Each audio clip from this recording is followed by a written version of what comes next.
B'Shem Hashem na'aseh v'natzliach. Shiur Torah. Good to be in Miami, Baruch Hashem. We another shiur. We have another Mishnah. We're going to start a new Mishnah. This Mishnah is, you could go and study this Mishnah. You could study every word of this Mishnah from now until the end of the world. You're not going to finish. It all depends really on how deep you want to go to. I know you say every Mishnah is special because honestly, I have to thank you guys for coming to the shiurim, and because every time I prepare for the shiurim, learn these Mishnayot, it's so great. It's such pleasure. It's like a little bit of piece of Gan Eden, because even though I've gone over this before, every time it's like a new baby. For anyone that ever had kids, even if you have 2 kids already, 3 kids, 10 kids, it doesn't make a difference. The new baby is always special. That's Torah.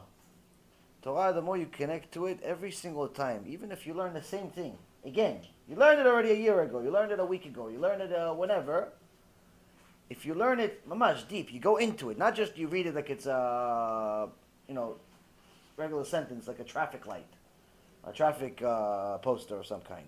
No, you read it like mamash, you're trying to figure out, what does this mean, what does that mean? Start looking at the Rashi, start looking at Rambam, start looking at all the commentaries with these geniuses, these holy people said about it, and you see how they get davar mi davar, how they take out mamash ruach elokim from the word. Mamash, they take out mamash a piece of Hashem in each and every single word. It's unbelievable how they get this one thing, and it's after you see what they say, it's like, wow, yeah, of course that's what it means. Before, it could slap you right in the face, you wouldn't see it because we're not them. But that's the beauty. That's the beauty of the Torah. You learn it, and it's like, it's like having a baby without carrying it for 9 months. And this Mishnah is a Mishnah that's very special. Every Mishnah is special, but this one is special because this Mishnah applies to every human being on earth that wants to be a Tzadik. And that's the shiur. This is probably going to be more than one shiur. Like we've had the last few Mishnayot were very long, and we did a 2-3 shiurim per Mishnah. This most likely will be the same. Be'ezrat Hashem. But like I said, we can continue this. Probably have write a book just about this Mishnah. You can write a whole book about this Mishnah. A series of books just about this Mishnah. Which actually reminds me, Baruch Shekivanta. Before we start the Mishnah, we Baruch Hashem some developments. One big thing is Be'ezrat Hashem tomorrow is going to be an official launch of our newsletter. We're going to try to see if we could do it at least bi-weekly, like every 2 weeks, maybe even more often, maybe weekly at times. But it'll have different chidushim, sometimes things that we talked about in the shiur, sometimes things that are not. From myself, from Rabbi Ephraim, from Rabbanit Kachlon, and always several other guest rabbis and rabbaniot that we work with, that we know for sure that these people are tzaddikim, these people have yirat shamayim, to give you different insights that are relevant to the week, to the month, to life.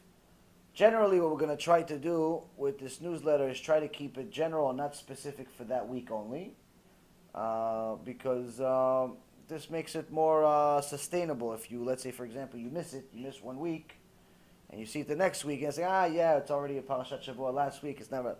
That's the view. We're going to try to, Be'ezrat Hashem, try to do it in something that's general topics. Most of it is going to be Hebrew, with the exception of my part, which is going to be English, and then Be'ezrat Hashem, if we get other people to join us with the English, we'll add to it. And also Be'ezrat Hashem in Israel, we're almost closed on a agreement with one tzaddik that may print it each time, donate the printing. He runs a print shop to print it and give it out in different places in Israel. We're looking for someone that's interested in partnering up with us to print these copies, print the newsletter each time we come out of it, and give it out in different communities, kollels, batei knesset, and so on. Anyone that's interested, anyone that you know is may be interested, please feel free to connect us. It's a lot of zikuei rabim in it. You know, in today's world, it's you have to come to Am Yisrael in every way possible. You can't just come to them with lectures, because some people don't attend lectures.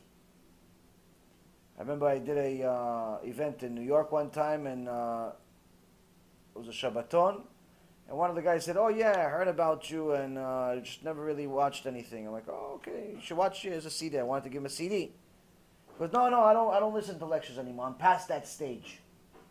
So he did tshuva, and he now he learns from the books. Now I'm past that stage. He goes, "Yeah, but I should." I'm like, "Oh, everybody can listen to a lecture, even if you're Talmid Chacham. There's no such thing as past that stage." But either way, some people, they don't listen to lectures unless they attend them.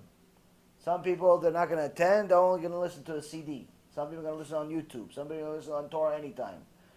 Some people are not going to listen to not this one, not that one. They're only going to read it. So you have to send it to them in a something that's readable. And with Hashem, that's why we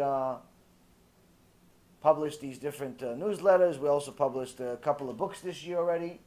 And it's actually, I just sent the payment to Baruch Hashem, to a Rav Bar Kochba in Israel, Talmid Chacham in Israel, that's republishing a book from the rabbi of the Chidah. One of the great Mekubalim, Rav Mizrahi, from almost over 200 years ago. A book that's been out of print for a couple of hundred years. He's republishing it, B'ezrat Hashem, with a few additions and insights in there, and B'ezrat Hashem, it's going to come out hopefully in the next couple of weeks. So another B'ezrat Hashem publication, B'ezrat Hashem. And there's a few movies in the works that B'ezrat Hashem are going to come out very soon. And a few other really big surprises coming right after Tisha B'Av. A few really big surprises will come out right after Tisha B'Av. So with that being said, we can talk about the developments and all the things forever, but key is to know that all of these people that donate to Be'ezrat Hashem, the beauty of it is that you see dividends right away. You see stuff actually happening. And it's not like I donated $100, but I don't really know what happens. You know, I don't know what happens. I donate $100, I donate $1,000, I donate whatever I donate. And they posted some things online. I don't know. Nothing changed. You see, Baruch Hashem, B'ezrat Hashem, every week, every month, there's something new. More shiurim, more videos, more movies, more books, more CDs, more projects. More KIRUV packages for free. A lot of things happening. We literally spend every single penny we can to make sure there's more Torah in the world. That's the thing. And even the Avraham, it's some cute Avraham that were much sweet people, much like Dvash, that we work with in Yerushalayim. They want to give B'ezrat Hashem their maaser. They barely make $500 a month. They want to give B'ezrat Hashem. Like, why? Why do you want to give maaser? Keep the money for yourself. You're barely struggling. He goes, no, this is Kodesh. This is like Bet HaMikdash. Because this is the only organization we know 100% of the money goes to Torah. It's unbelievable. Hashem, it's schut to be involved. Schut to be involved. And for all the haters that are always looking to count my money, like my whole life people like to count my money, you shouldn't be too concerned. I haven't taken a penny from B'ezrat Hashem since day one. In fact, we put money into it. The little bit that we had. Because people always say, oh no, he's getting rich. That's why he's doing it. He's getting rich off it. He's getting rich off of people's donations. At least once a week, I get one of these nice comments on YouTube or on Facebook. Yeah, no, he's getting rich. That's all everybody's like, it's money. So it's important to know what you're donating your money to. It's very important to know why you're donating your money to. And there's a lot of Torah. There's a lot of Torah that we have to share. Now, the shiurim that we've had over this last couple of years of doing this series have gone deeper and deeper into Mussar, deeper and deeper into talking about Yirat Shamayim, deeper and deeper into identifying the truth from the sheker, the emet from the sheker. trying to learn how to determine what am I allowed to say, what am I not allowed to say, what am I allowed to read, what I'm not allowed to read, who I'm allowed to listen to, who I'm not allowed to listen to, because looks can be very deceiving. Sometimes you'll see a guy wearing a big talit and a big kippah, and he has a beard, and he's a priest in a church, in a Messianic Judaism church, which is all Christians. So you look at him, he looks like he just came back from the Kotel. In reality, the guy's not even Jewish. Sometimes you go to Batei Knesset and you see the guy that looks the most religious. He wears black and white, and he has a hat, and he has a beard and everything else. And you want to count for minyan. You know, some of these Batei Knesset, they don't have a lot of people. You barely get 10 sometimes. It's like, oh, 1, 2, 3. Okay, we got 10. No. The rabbi says, no, we don't have 10. 1, 2, 3, 4. Not to count the people. Count the kippah. Go, you count again. Maybe you missed it. 1, 2, 3, 4, 5. Baruch Hashem, 10 you can count. Doesn't matter what age you're at. My little daughter, my little baby knows. Count to 10. So you're like, 10. Because we don't have 10. We have 8. So you think maybe something's wrong. This happened a few times. 1, 2, 3, 4, 5, 6, 7, 8, 9, 10. Rabbi says, no, we have 8. Lama kvod harav. Why? What's the matter? Because you see those 2 people? What, the 2 rabbis? He goes, yeah, the 2 rabbis. They're not Jewish. What do you mean they're not Jewish? They look like they just came out of the oil, the Lubavitcher Rebbe's oil right now. The Chabadniks. They got the tzitzit outside, they got the hat, they got the beard, they got everything. What do you mean they're not Jewish? He goes, no, they're not Jewish. So why do they look Jewish? Because they want to be Jewish. Okay. So what's the problem making them Jewish? Because, oh, well, they still, they like the clothing. They like the clothing. To change the clothing is very easy. But the maasim, the acts, the mitzvot, a little more difficult. Why? One of them has to divorce his wife, who is a advocate for Christianity. Another guy is homosexual. Another guy, he's not ready to keep Shabbat. Another guy still lives in the projects with all the goyim. Another guy still is in love with eating pig. Another guy, and you have it in Mamash. In almost every community that I've been in, there's at least 1 or 2 of these people. They look more Jewish than all of us. But they're not Jewish. So today, more than ever in history, looks can be deceiving. Sometimes you see a guy, doesn't look like he even knows Kriyat Shema. Next thing you know, he say, you know what, you want to be a Chazan? Sure. Chazan, what a voice, what a prayer. You start crying. The guy doesn't even look religious. He has, one of those kippot that you got from a bar mitzvah. But he starts reading with all the kavanah, such a beautiful voice, such a beautiful prayer. So looks can be deceiving. Just because he's wearing jeans doesn't mean he's a goy. Just because he's wearing black and white doesn't mean he's a Jew. Now, even though some of this stuff is hard to hear, it's a reality. It's the reality that we face. Today, you can't just let your kids marry anybody just because they say they're Jewish. You have to have proof. Who's your father? Who's your mother? Who's the rabbi? You have to find out. Why? Because a lot of people think they're Jewish and they're not. Now, even more so, regardless of whether somebody is or isn't, regardless if somebody is secular or is religious, one thing that everyone wants, unless they're anti-Torah, which is a different person, different shiur for them, everybody wants to be a tzaddik. Everybody wants to be a tzaddik. Why? Tzaddik, it's like, wow. It's Moshe Rabbeinu. You think tzaddik, Avraham Avinu. You think tzaddik, you think somebody that's big deal. People kiss his hand. Every time he comes, start kissing his hand. Oh, you're not my rabbi. Tzaddik, what? Everyone wants to be tzaddik. Why? Because you feel like tzaddik is closer to Hashem. Someone is tzaddik, you feel like he's closer to Hashem. Why? Talks to him all day. If he's really tzaddik, not fake tzaddik. If he's really tzaddik, talks to Hashem all day through learning, through praying, through actions, and so on and so forth. Everybody wants to be tzaddik. You feel like the guy that's a tzaddik, he has all the answers. I remember when I first met Rabbi Ephraim, and we had a few conversations, and I ran to my wife, who was always a big advocate of me learning Torah, even though we weren't exactly close to Torah or mitzvot. And I told her, he has the answers. She goes, which answers? I said, everything. She goes, good. From now on, no one's allowed to talk to you when you're talking to him. She became my bodyguard. Every Thursday, 4 o'clock, the door to my office shut. No one's allowed to call me. No one's allowed to come bother me for nothing. Until I'm finished. Many times the conversation was 7 hours. 7 hours straight we're talking. You think this shiur is long? 7 hours shiur every Thursday. Every question you could possibly imagine.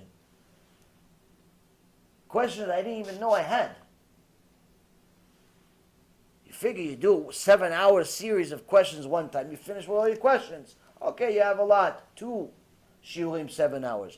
3, 9 months. And it continued for Baruch Hashem till this day. But the point is that I came to my wife. I told her he's the one that he has the answers. He has the answers. For what? For everything. Why? Found them. Is the person actually looked it up. He checked it. He has a source. He's not giving me his opinion. He's the tzaddik I've been looking for. A lot of people came to my office. They pretended to be tzaddikim. A few times they were decent people, but not tzaddikim. A few times they were reshaim gmurim, pretending to be tzaddikim. But Hashem had mercy on me and introduced me to a tzaddik. So you feel that when you find someone that has the answers, you ask him a question about halacha, he has the answer. You have a question about business, he has the answer. You have a question about health, he has the answer. You have a question about Emunah issues, different struggles you're dealing with. Can't find this, can't do this, can't do this. All these things, always there's an answer. Something special. Everybody wants to be the guy though. But we think, all of us, think that to be a tzaddik is impossible. It's only for certain people. You have to be born that way. If you're born a tzaddik, good. If you're not, you're like the rest of us losers. Well, what can we do? We're not tzaddikim. That's what we think. That's why Yetzer Hara wants us to think we're losers. The Yetzer Hara wants us to think we cannot be tzaddikim. The Yetzer Hara wants to make us think that to be a tzaddik is for somebody else that was born from, with the kippah inside his mom's stomach. He had a kippah on already, with the tzitzit. The Yetzer Hara wants us to think that to be a tzaddik, you have to go to kollel and yeshiva for 1,000 years. You have to, sleep with the Gemara on your head. That's what the Yetzer Hara wants you to think. But sometimes the Yetzer Hara comes to you in a different way. Complete opposite.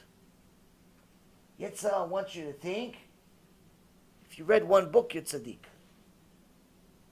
You came to 1 shiur, 2 shiurs, 3 shiur, you're tzaddik. You're good. No, I already know what you're going to say. One time I gave a shiur in Florida in Boca Raton. And they invited me to some house. They wanted to do a shiur over there, new group of people. And one of the people that was in the crowd was driving me crazy the whole time. Why? The whole time I'm talking, and as you know, when you're in this position, you talk, you see everybody, you see everything. So it's also, as a speaker, you speak for a long time, you learn how to read the crowd, you learn how to read people, you see the comments, you see the face, you don't have to talk. I see the face, I see certain things, it affected him, affected her, affected this, affected that, okay. I see certain things, people are falling asleep, okay, I have to change. I have to maybe say a joke, I have to maybe say a story. You see people's faces. This one wasn't making faces. This one was making a whole event.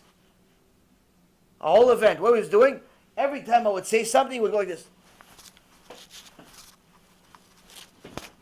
The whole time, I'm not even exaggerating. I exaggerate a lot. This is one of those times I'm not exaggerating. The whole time he's like, as I'm saying my point, he's moving his hands like I don't know what it is. All I know is he's like the guy with the choir, like this. He's like directing my speech or something like that. He's like, and it's bothering me, but it's also bothering other people. And when I come up to the point and he's like this, and it's like a whole thing. Imagine almost 2 hours like this. He didn't stop for a second. So, Baruch Hashem, finished the shiur. Then, people come up to the end. And I was very interested to see what this guy said. He goes, oh, yeah, no, I was, everything you said, I just said it right before. I said, what? What do you mean you said it before? He goes, yeah, I was talking to a few people before your shiur. Everything you said, I said the same thing. Everything you said, I said the same thing. Everything you said, I said the same thing. Everything I said, everything. I said, so how come you didn't give me the shiur here? He goes, no, this is a different shiur. Everything you said, I know the whole thing. I know the whole thing. I know what you're going to say. So I didn't know it until I said it. You already knew before me. Navi. It's the first time? You think it's the last time? You know how many times it's happened to me? People live in a different world. Sometimes people have such a yetzirah that the yetzirah convinces them that instead of toiling for Torah and working day and night, they could get it from one shiur. They listen to one shiur, 2 shiurs, 5 shiurs, 10 shiurs. They read 1, 2, 3, 4, 5, 10 books. Tzadik. Tzadik. Why? Because to look like a tzaddik, it's very easy. Because today, our perception of a tzaddik is based on his exterior. If he has payas, already he's 50% more righteous than the rest of us. If he's got a beard, add another 15%. If he's got a book in front of him, he's already at 90. He speaks Hebrew, he's 150%. Moshe Rabbeinu. Yeah, but he's Christian. No, it's okay, he's Moshe. And that's why, by the way, Rabotai, the most dangerous missionaries, Christian missionaries in the world, are Jewish people, and in some cases, Israelis. Because they fool the entire Christian world that they're actually really righteous and really knowledgeable because they speak a little bit of Hebrew.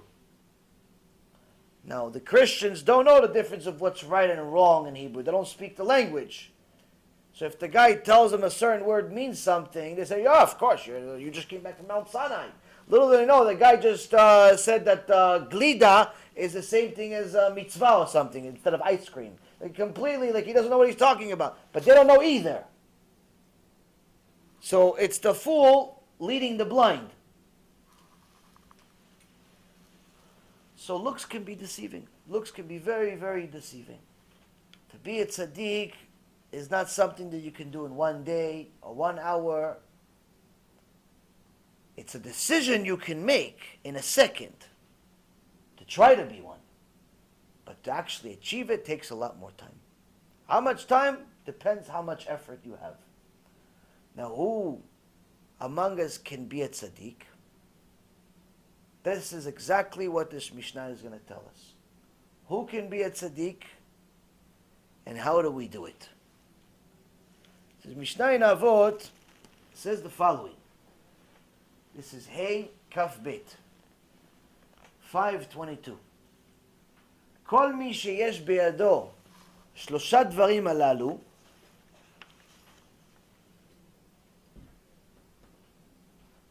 הוא מתלמידיו של אברהם אבינו. ו3 דברים אחרים הוא מתלמידיו של בלעם הרשע. עין טובה ורוח נמוכה ונפש שפלה, תלמידיו של אברהם אבינו. עין רעה ורוח גבוהה ונפש רחבה, תלמידיו של בלעם הרשע. מה בין תלמידיו של אברהם אבינו לתלמידיו של בלעם הרשע? תלמידיו של אברהם אבינו אוכלים בעולם הזה ונוחלים העולם הבא, שנאמר להנחיל אוהבי יש ואוצרותיהם אמלא. אבל תלמידיו של בלעם הרשע יורשים גיהנום ויורדים לבאר שחת, שנאמר ואתה אלוהים תורידם לבאר שחת, אנשי דמים ומרמה לא יחצו ימיהם ואני אפתח בך. As you've noticed, this is probably the longest Mishnah as far as length of the Mishnah itself in the entire series so far. We'll translate. Whoever has the following three traits is among the disciples of our forefather Avraham. And whoever has three different traits is among the disciples of Balaam HaRasha, the wicked Balaam. So here, the Mishnah already starts, says you want to be like one of the Talmidim, the disciples, the proteges of Avraham, you need these three things. You want to be a Talmid of Balaam, you need these three things. Depend, you want to be Tzadik, these three things are what you need. You want to be Rasha, these three things are what you need. Now, if you notice, it didn't say the disciples of Avraham Avinu have these three things. It didn't say that. What did it say? Whoever has these three traits is automatically a disciple of Avraham Avinu.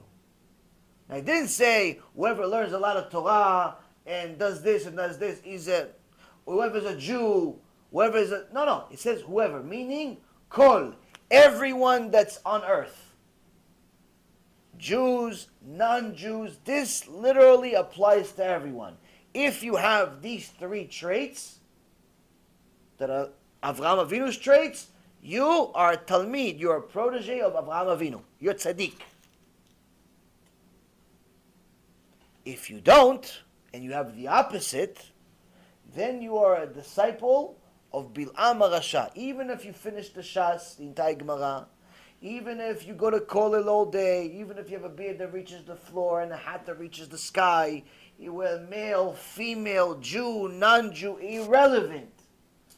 These are three foundational principles that either make you Tzadik or Rasha. But what kind of Tzadik? The greatest Tzadik or the biggest Rasha? Very, very extreme, fanatic type of Mishnah. We're talking about, you're either going to be Avraham Avinu or Balaam, the worst person on earth. So those, what are they?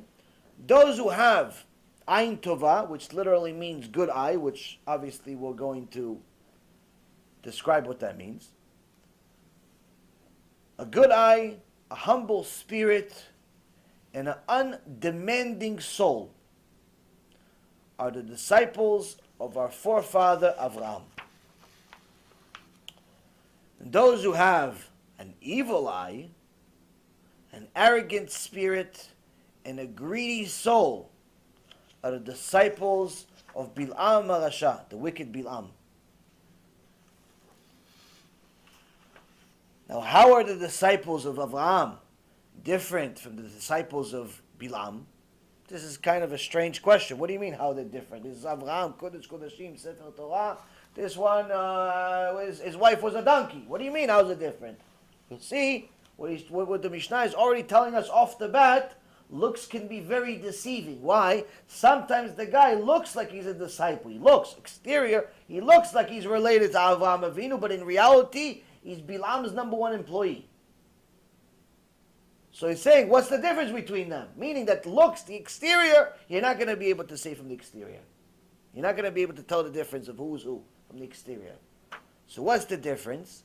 The disciples of our forefather Avraham enjoy the fruits of their good deeds in this world and inherit Olam Haba, the world to come.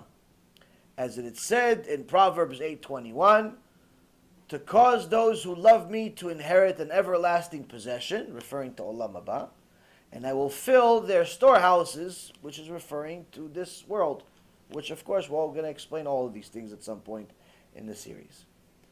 But the disciples of Balaam HaRasha, Balaam the wicked, inherit Gehenom and descend into the well of destruction. Notice that when it says Gehenom, it doesn't say they're just embarrassed and it's not comfortable and it's a washing machine. They don't say. They say things that sound kind of painful. The wicked Balaam inherit Gehenom and descend into the well of destruction, as it says in Psalm 55:24. And you, O God, shall lower them into the well of destruction. Men of bloodshed and deceit shall not live out half their days. But as for me, I will trust in you. Very long Mishnah, a couple of verses, but literally you see right off the bat, this is something that if you dissect every single word, you can change your life with it.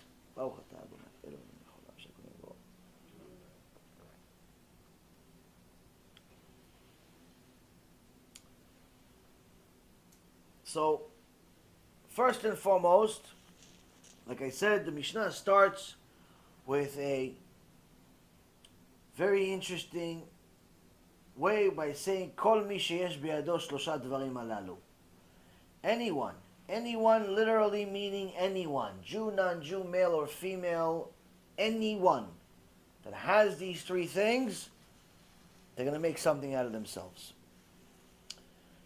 So the Mishnah makes this introduction before telling us about the character traits themselves, saying that anyone has these three things. Instead of saying, these are the three things that they have, or being humble, being an undemanding soul, having a good eye is what you need to have in order to be. It says, first and foremost, you should know, anyone that has these three things is one of the descendants, one of the proteges of Avraham Avinu, showing us that this is a little bit different than the previous Mishnayot that told us about good traits versus bad traits. Because these specific three traits are so extraordinary if you actually have them or you try to attain them. They're so big that they are the foundation of all good in the world. You can build on top of these three to fix every single one of your mitzvot, every one of your midot. If you have these three, you can fix everything else. If you have these three, you're already in Gan Eden, in this world, with suffering, with struggles, with ups and downs, and so on and so forth. You are in a different world. You are in the world of the tzaddikim. On the other hand, if you don't have them, it's not great, but it's much, much worse if you have the opposite. Because if you have the opposite, it's the root of all evil. So, here the Mishnah is trying to explain to us right off the bat that in order to teach that Avraham possesses these three virtues, that the disciples of Avraham possess these three virtues, and in order to teach that the possessions alone are sufficient in order to reach perfection,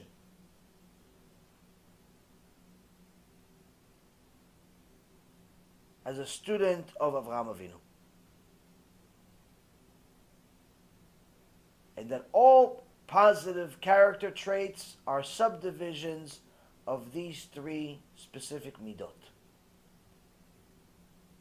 So if you possess one of these attributes, and you lack, you possess, let's say, something else that's positive, good. It's good you possess the other one, but that still won't make you a tzaddik by itself.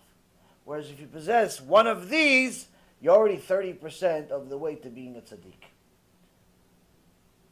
Ad kan divrei Rabbeinu Yonah. Now, Tiferet Israel is the one that says that the reason why it says whoever, kol, is because even non-Jews can aspire to be considered followers of Avraham. As it's written in Genesis 17:4, Avraham was called the father of a multitude of nations, who taught monotheism, the belief in a single God, and proper ethical development. He's the beginning of learning Mussar. We learned from Avraham Avinu. He's the one that was the first official KIRUV rabbi in the world. And he made millions of people do tshuva, but unfortunately, the Torah says that they all went off the derech, with the exception of a single Talmid, Eliezer. So, Chachamim say, wow, this must be a horrible experience for Avraham Avinu. Must felt sad that he worked on all these people, did tshuva, they come to the house, do this, do that, he teach him this. and then they go off the derech, they go back to being idol worshippers, you must feel terrible. He says, no. Why? If he taught them the truth, and they kept it, good. He benefits, they benefit. He has more mitzvot every time they make a mitzvah. They have mitzvot every time they make a mitzvah. Meaning every mitzvah is now 2, double. But if not, if they come, he tells them the truth. He tells them you're not allowed to drive on Shabbat. He tells them they're not allowed to be immodest. He tells them all the truth of what you're allowed to eat and what you're not allowed to eat. And they decide they don't feel like listening to him anymore. They started listening and then they stopped. Or they just don't want to listen at all. Whichever it is. All of their olam haba goes to him. So there's nothing that he needs to be sad about. Yes, in this world you're sad. You see one of your talmidim, going off the derech. It breaks your heart because you tried so much. Wow, I invested 2, 3, 4, 5 years into this guy. I can't believe it. He started going out with a goya. I can't believe it. He started eating shrimp. I can't believe he's doing all these things. I invested so much time into him. Hashem says, okay, you're going to feel a little sorrow in this world. That's fine, but you should know. You shouldn't have any sorrow. Why? Every Jew has a share of the world to come. Kol Yisrael yesh lahem chelek le'olam haba. Ve'amech kulam tzadikim. The verse that says all of Am Yisrael have a share of the world to come. But he uses the verse that's from the prophet Isaiah. It says, in your nation are kulam tzadikim. They're all tzadikim. To teach us who is called Israel. Who's called Israel? Is it everyone? Is it like we think it's everyone? No. It's the tzaddikim are called Israel. The ones that are keeping Shabbat, keeping mitzvot, keeping Tarat Mishpacha. The ones that are keeping mitzvot, they're the ones that have a share of the world to come. So what happens about the rest of them? What about Hashem gave them. He made room for them in Olam Haba. What happens to their share? Everybody comes to this world with a ticket. Everyone is born to a Jewish mom, comes here with a ticket. To what? To Olam Haba. Now, if they keep mitzvot, when they come back upstairs, here's a ticket back. So, enter right over here, ma'am. Enter right over here, sir. Kvod Harav, Rabbanit, Ashrechem, Asher Chelkechem. Welcome to Olam Haba. On the other hand, if the person does not keep Torah and mitzvot, he comes up to Shamayim and he gives him the ticket. He's like, I'm sorry, sir. This has been used already. What used? That's why it's in my hand the whole time. 7 years I'm holding it in my hand. I kept it in a safe in my $200 million villa. No, sir. Somebody already used this ticket. It's like a bus ticket. In the old days they used to make, not like today there's digital. In the old days you used to have the bus tickets, and they would make holes in them. They'll punch holes in every time you bought, let's say, 10 tickets. And every time you used it, they made one hole, and second hole, and third hole. After you made all the 10 holes, that's it. You have to get something else. So now this guy came up to Shammai and says, look, there's 10 holes in it. That's it. It's been used. He says, by who? Oh, remember that lecture? You went, that guy from Wall Street told you keep Shabbat. And you said, no, he doesn't know what he's talking about. And you kept driving on Shabbat. Yeah, he used it just now. He just came here 20 minutes ago. But he has a share. No, he got a bigger share now. He had a share, now he has a bigger share. Why? He told you the truth, you didn't want to listen. That's your problem. The ticket has to be used. We can't give it to you. So even though all of the people, all of the Talmidim that did Tshuva in the generation of Avraham Avinu went off the derech, Avraham didn't lose a cent. Why? He got all of their Olam Haba. Imagine getting 1 million people's Olam Haba. Alvai we get one Olam Haba. He got 1 million, 10 million. But here we see that Avraham taught people monotheism. He taught them MUSSAR. So by subscribing to this moral code expressed in this Mishnah, even a non-Jew can become a disciple of Avraham Avinu. Now, a disciple of Avraham Avinu does not mean that they're a Jew. It just means that they are a Talmid, they're a disciple. They're righteous. They could say, I am living my life in accordance to Avraham Avinu. The truth be told is that most people that want to invest all of their time and effort to do and fulfill this Mishnah, is what we're going to talk about, and become a disciple of Avraham Avinu, most likely will end up converting. And the reason why is because the more you learn about Hashem, the more you fall in love with Him. The more you fall in love with Hashem, the more you fall in love with His mitzvot. And you realize that how every single mitzvah that you do gives you an opportunity to connect to Hashem. Every single thing that happens in your life, you see it as an opportunity to talk to Hashem. So who wouldn't want more opportunities? Instead of talking to Hashem only a handful of times a day, now you could talk to Hashem 1,000 times a day. So someone that wants to be like Avraham Avinu, with the certain exceptional cases where it's impossible for a person to convert because of certain extreme situations, at some point or another these people will end up converting anyway. But nonetheless, this Mishnah specifically tells us that to be a disciple of Avraham Avinu can be done by a Jew and a non-Jew. That of course means you have to leave all forms of idolatry, whether it be Christianity or Buddhism or even believing in that your rabbi is God, whatever it is. Idolatry comes in all forms. It also comes in the form of money. It also comes in the form of sex. It also comes in the form of sports. It also comes in the form of clothing. Some people are so into their looks that they literally spend 15, 20 minutes in front of a mirror in between bathroom sessions.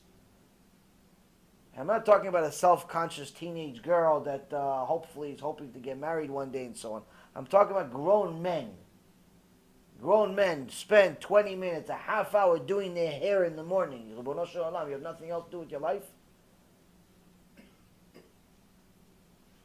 So, it's also unhealthy for a marriage for the husband to spend so much time on his looks that he looks better than his wife. It's very unhealthy. By default, it'll make his wife self-conscious. Why? Because he spends so much time looking at himself, she feels that if he spends as much time looking at me as he looks at himself, he's probably going to find something wrong with me. You know, once in a while you wake up, you have a little zit over here, you have a little scratch over here, you have white hair here, you look, sometimes you gain a few pounds, you lose a few pounds, this, that. So she feels like if this guy spends so much time looking in a mirror at himself, what is he doing with me? He's dissecting me like a frog in a biology lab. So by default, it makes the wife self-conscious. Second thing is also, a person that spends a lot of time, a guy that spends a lot of time looking at himself, it's impossible for him not to waste seed. Impossible. Why? He's so into himself, it's constantly running, the sexual thoughts are constantly running through his mind. So unless he has his wife available to him at all times and every time, and there's never a headache, and there's never a stomach ache, and there's never this, and there's never that, and it's only a matter of time before you waste seed.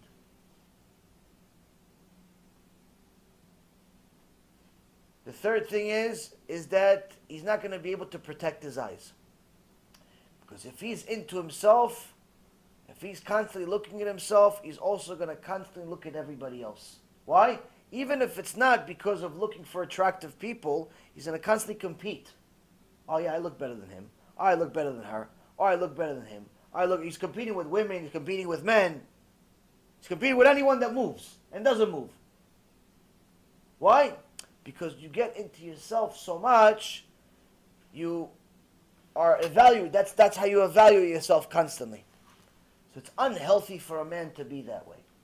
I'm not saying that you should let yourself go, gain as much weight as your body can possibly hold.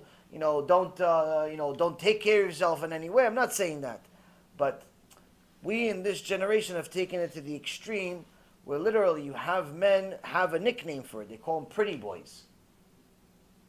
And there's men that spend a lot of time, they're grown men, that spend an enormous amount of time taking care of themselves to such an extent that it's uncomfortable to be next to them. So, here, we understand that in order to be a disciple of Avraham Avinu, we have to remove all forms of avodah zarah. Avodah zarah doesn't literally mean an idol. Avodah zarah means serving something foreign. Serving something foreign. So what does it mean, serving something foreign? Serving something that's foreign to Hashem. It's not Hashem. Spending anything above the standard amount of energy, time, and effort on anything outside of Hashem. Anything not related to Hashem. It's avodah zarah. If you spend your life chasing money and you never have time to learn Torah, you don't even have time to even basically read the weekly parasha like you're obligated to, and really you think that you're religious just because you keep Shabbat, you should know that money is your avodah zarah. You go up to Shamayim and tell you, oh, here comes Shmuel, the idol worshiper. Shmuel is looking behind him. Maybe there's another Shmuel here. Who's the Shmuel? No, you. Come, Shmuel, come. How many buildings did you build? Oh, I had 15 buildings. How many companies? Oh, 27 companies. Oh, good. So all of those were idols. Why? Why idols? I gave tzedakah. Yeah, you gave tzedakah. Good for you. It came from idol worship.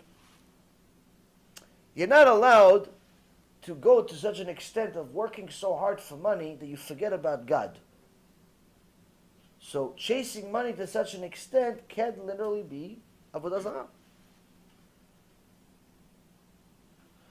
So to be a disciple of Avraham Avinu, first and foremost, we have to understand that it will require a lot of cleaning up.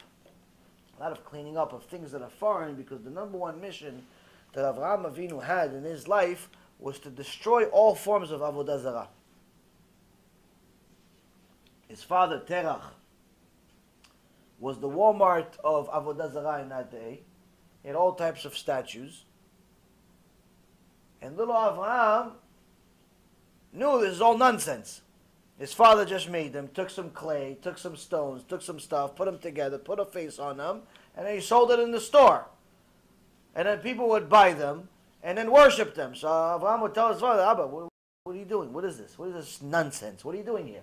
He's like, what? He's all gods. What gods? You just made them 15 minutes ago from the ground. You took a few rocks, you put a few pebbles, you put in his eye. So what are you doing? Be quiet, Avi. Be quiet, little Avi. Be quiet. Just make sure you sell them. I have to go take care of some business. Make sure you sell everything. So Avraham was already an ish emet before he was a ish. Before he was a man, he was already full of emet. He knew this is disgusting. So, what is he going to do? His father's bigger than him. His father's his father. What are you going to do? So you saw one of the women came, one of the customers came. She's like, oh yeah, and she brought a big dish of food. She goes, what is it? If my father's not here. She goes, no, it's not for your father.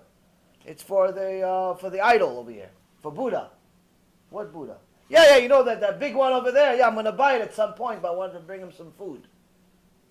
He looks at me. You know my father made this, right? What are you talking about? Father made it. Yeah, my father made it. I saw him make it. He took the clay, he took some rocks, he took some this, he took some that, he made it. It's not going to talk to you. It's not going to eat the food. She goes, be quiet, little Avi. Be quiet. She gave him the food. She gave the idol the food. Avraham was so disgusted with it, he couldn't take it anymore. He took a bat or some type of stick, and he broke every single statue. He destroyed every single statue, $1 million worth of statues. Destroyed all of them.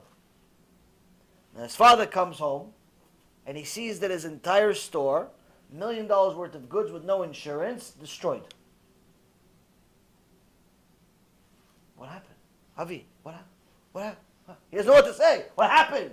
He goes, oh, you should have seen it, Abba. You should have seen it. What should have seen it? Because one of your customers, you know, the woman, Patricia. Yeah, Patricia from down the street. She came, she brought a nice steak with a filet mignon and some pasta and some vegetables and everything. She brought it to the little guy over here. This little statue over here. He goes, what statue? You know, the rocks. There used to be a statue over there. Yeah, she brought it to him. But then the statue next to him said, hey, give me some. He goes, well, I'll give you some. It's my thing. It's my food. She gave it to me. Patricia made the food for me. Give me some. They started fighting between them. So then, Big Steve, Big Steve, the one that you made last month, Big Steve said, hey, guys, enough. I'm taking everything. They all got into a fight. Steve broke everything, and then that's what happened, Hashem. What can I do? What can I do? What can I do, Abba? His father looks and goes, wait, are you insane? These statues can't move. They can't talk. They can't eat. They can't hear. They can't do anything. What are you talking about? He goes, oh, so how come you worship them all? How come you worship them? Abba, how come you, if they can't talk, they can't hear, they can't eat, they can't do nothing, how come you worship them? This is a story from over 4,000 years ago, but it still applies now. How does it apply? We spend an enormous amount of time chasing what we think is the good of this world. Chasing money, chasing fame, chasing fortune, chasing this and chasing that. In the end, not a day passes by and we don't see one of these people that had all of it, but is telling you it's all worthless. By committing suicide, by falling to drugs, by trying to escape reality. Wait, you already have. You have $100 million house. You have a plane. You have a this. You have a that. You have everything everybody else wants. Why are you doing drugs? Why are you escaping reality? Your reality should be good. If you have all those things, then why would you try to escape that reality? If you have all those things, why are you committing suicide? Like this guy Anthony Bourdain, like Robin Williams, like many, many other celebrities that literally are almost like they're falling like there's a plague in Hollywood. Every week somebody else commits suicide. If your reality, if it's based on material, you have everything you've always wanted. Why are you committing suicide? Why are you doing drugs? Why are you escaping reality? Because what Hashem is trying to tell us through these people is that if your reality is based on this material, on the value of your stock portfolio, on the size of your building, on the grandeur of your house, on your parking lot, how many cars it has, and all of that kavod that you think people give you because you were in some movie or you achieved some type of program or something, if that's your reality, that is 100% avodah zarah. It's 100% idol worship. And the problem with idol worship is one day you wake up and you realize, wait, I'm connected to nothing. I'm connected to I've been feeding this idol that can't talk, that can't eat, that can't hear, that can't do nothing, that can't help me through my real life crisis, through my relationship crisis, through my any mental crisis, cannot give me a purpose, cannot do anything for me, and you realize you achieved everything and nothing at the same time, and you achieve emptiness. Just like Terach achieved emptiness at that point. So the big step that a person needs to first understand when they're going on this road, on this journey to be a Tzadik, is that you have to abandon all forms of idolatry. And idolatry does not only mean statues. It means literally anything that you're spending more than the standard amount of time and more time than you're spending with Hashem. Whether it be your looks, or it be your money, or your house, or anything else. Now, of course, especially when it comes to women, they have to be pretty for their husbands. A man needs to groom himself. People need to live in a decent house. Even the Gemara says that one of the requirements for a person to achieve have the ability to study freely and have the state of mind, the comfort of state of mind, is by having a pretty wife and a decent house. So, is there a contradiction here? No. There's no contradiction. We're not saying go be homeless. That's not what we're saying. We're just saying don't become a fanatic where your house or your car or all those other material things become your life. get it, finish, move on. Now, how do we know we're moving on? This is one of the things we're going to learn here from Avraham Avinu. So, before we get to that, we see that Avraham Avinu was not a regular person. A lot of people lived in his generation, but Avraham Avinu was different from everyone. We see that he had everything, but he felt like he had nothing. When his nephew, Lot, was kidnapped, Avraham took Eliezer and went and beat all 4 kings and all of their armies because they kidnapped his nephew. Now, one of the other prisoners, one of the other people that was subjected to the wrath of these 4 kings was the king of Sodom. He lost all of his money, he lost all of his people became prisoners, and he didn't know what to do with himself. He hid himself in a hole. So after Avraham and Eliezer came and beat all of these kings, the king of Sodom, saw all of his people freed, so he came to Avraham. He's like, "Hey, Avraham, take all this money, give me the people. Take all the money. There's a lot of money that they took from me. Now you take all of it. Take all of the prizes. Take all the material, but just give my people so they can rebuild." The custom at that time was that this was perfectly legal. This was perfectly okay. It was a perfectly accepted custom. The Gemara in Masechet Bava Kama 114a says, Avraham was perfectly fine taking all this money. There was no reason for him not to take the money. Except when he realized that if he takes the money, this king of Sodom is going to think to himself, maybe at some point he's going to say, "Oh, Avraham, yeah, Avraham, everybody knows Avraham. Yeah, that Avraham that beat all the kings. There's one. You know how he built his castle, right? I gave him the money. Yeah, after he built, I gave him the money. I financed it." So Avraham tells the king of Sodom, "I'm not going to take even a shoelace from you. Even a shoelace, I'm not going to take from you." Why? Because I don't want you to ever think, "Oh, it's Avraham, I made him rich. And it wasn't God that made me rich."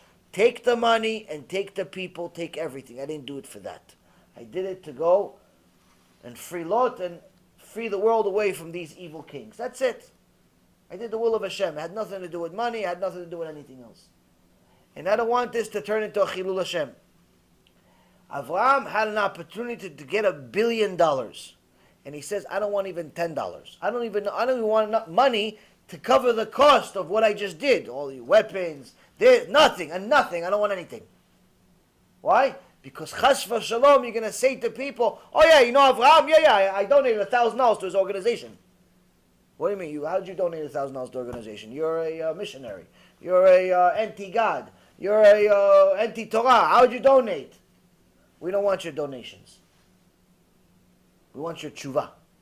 If your tshuva comes with donations, baruch haba. If your tshuva comes by itself, baruch haba. If it's just donations, no tshuva, no thank you, stay where you are. You give to many other organizations. I'm sure they're going to take your money. But don't think that you can get, just because you donate, you get tshuva. Avraham was telling us, money means nothing. Now you would think, okay, listen, you just beat 4 kings, 4 armies, you and another person. At the end of the day, they're still flesh and blood. So you should walk around with Gibor. Hey, don't push me. Why? I'm Avraham. Don't push me. Don't look at me like that. I'm Avraham.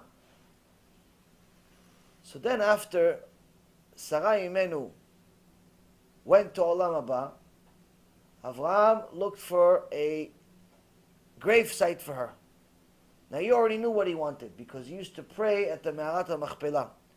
Avraham to Ruach HaKodesh knew that Adam HaRishon and Chava and Noach are all buried in this Me'arat HaMachpelah, and the Midrash in Me'am Loel says he used to pray there every day. and he would see the holiness of the Ma'arat HaMachpelah. Now, the owner of Ma'arat HaMachpelah was a Rasha by the name of Ephron. Ephron, on the other hand, Rashi says on the spot, hated the Ma'arat HaMachpelah. He saw it as a place of darkness and disgusting. He hated the place. He couldn't wait to get rid of it. So when Avraham Avinu came to buy it from this, he should be as happy as can be. So first Avraham comes to the people and he says, listen, ani ger v'toshav po, like I'm just a visitor here. I don't have anything. You guys are all big people. You guys all have everything. I'm a nobody. I'm just a visitor. Ani ger v'toshav. I'm just a visitor here. People are like, what visitor? You're Isha Elokim. You're a man of God. Meaning, even the strangers that Avraham is saying, you guys are a big deal. He goes, what a big deal? We're a big deal. You're the big deal. You're a man of God. A man of God is among us. And they say that as soon as they saw him talk to Ephron, he said, listen, if you actually like me, and you think I'm something, and you want to even at least help me a little bit, as little as I am, maybe connect me to the owner of this Ma'arat HaMachpelah, this cave of Machpelah. They said that the Midrash over there says that day, Ephron came to him and spoke to him. On the spot, the entire city voted, Ephron is the mayor. Ephron is the mayor. Why? Why Ephron is the mayor? Why is Ephron the mayor? He spoke to Avraham. If you spoke to Avraham, you're a big deal. Spoke to Avraham. Now they became friends with him. He spoke to Avraham, came here looking for you. You must be something special. Ephron, you tell us what to do. So Ephron was pretending like everything was good. He was pretending, oh yeah, well, between us, it's nothing. No, you can take whatever you want, no problem. And in front of everybody else, take whatever you want. But then, as soon as they were alone, he said, yeah, what's between us? 400 zuz. 400 Jews, by the way, is like $40 million. For a place that was like, Ephron himself thought it was like a garbage dump. He hated it. So the Torah asks, Chachamim ask, how is it possible that Avraham Avinu went to pray over there, and Ephron saw it like it's a garbage pail? Now, you're not allowed to pray in a garbage pail. You're not allowed to pray in a place that even smells bad. If, let's say, you have a child, and your child just went number 2 next to you, you can't pray until you change him and remove all the smell from the area. You cannot pray there. If, let's say, for example, you are sometimes people, they can't control themselves. You go to Beit Knesset, you pray, and someone, releases gas, unfortunately. It's happened many times, unfortunately, sometimes on purpose, sometimes is accidental. People can't control themselves. If it's on purpose, by the way, you should know, the Gemara says in I believe it's Masechet Shabbat, beginning of Masechet Shabbat, your person is Rasha. If he does it on purpose, person is Rasha. Let's do tshuva for that. It's bizayon Torah and so on and so forth. But someone accident, it's still a problem, but not as big. It's not b'mezid. But if somebody passes gas and you have to stop praying on the spot. You have to, even if you're in the middle of Amidah, you have to stop praying. You cannot pray if there's a bad smell. You stop until the smell is gone, and you continue. Because the Chachamim teaches that whenever your body smells a bad smell, it actually hurts your neshama. It actually affects your neshama in a negative way. So, if Ephron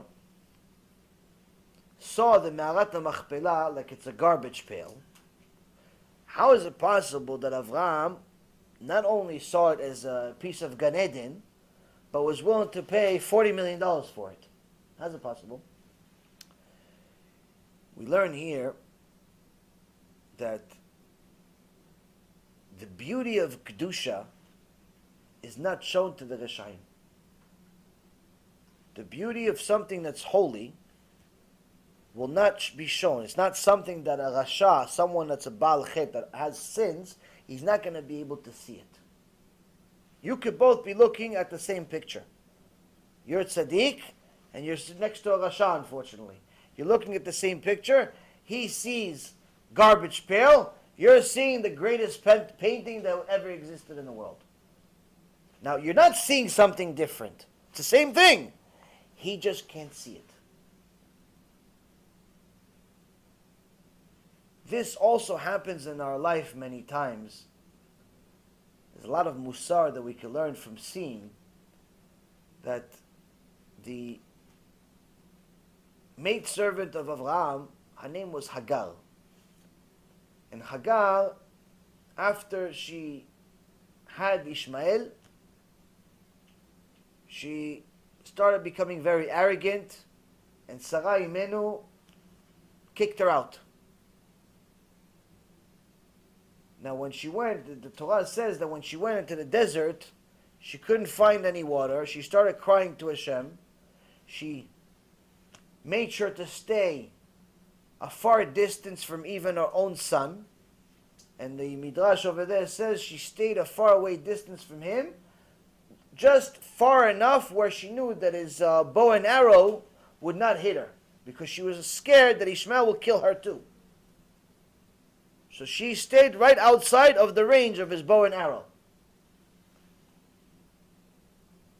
Why was she crying? There's no water. So then Hashem shows her the angels, and the angels say, oh, yeah, the well's right here. So Chachamim say, wait a minute, Hashem just made a miracle for her and just made a well? He goes, no, there's no miracle. The well was always there. She goes, how come she didn't see it? Because Hashem didn't want her to see it. It wasn't time for her to see it. She had to pray and cry to Hashem so Hashem can show us something that was right next to her. There was one time, I was laying tefillin, and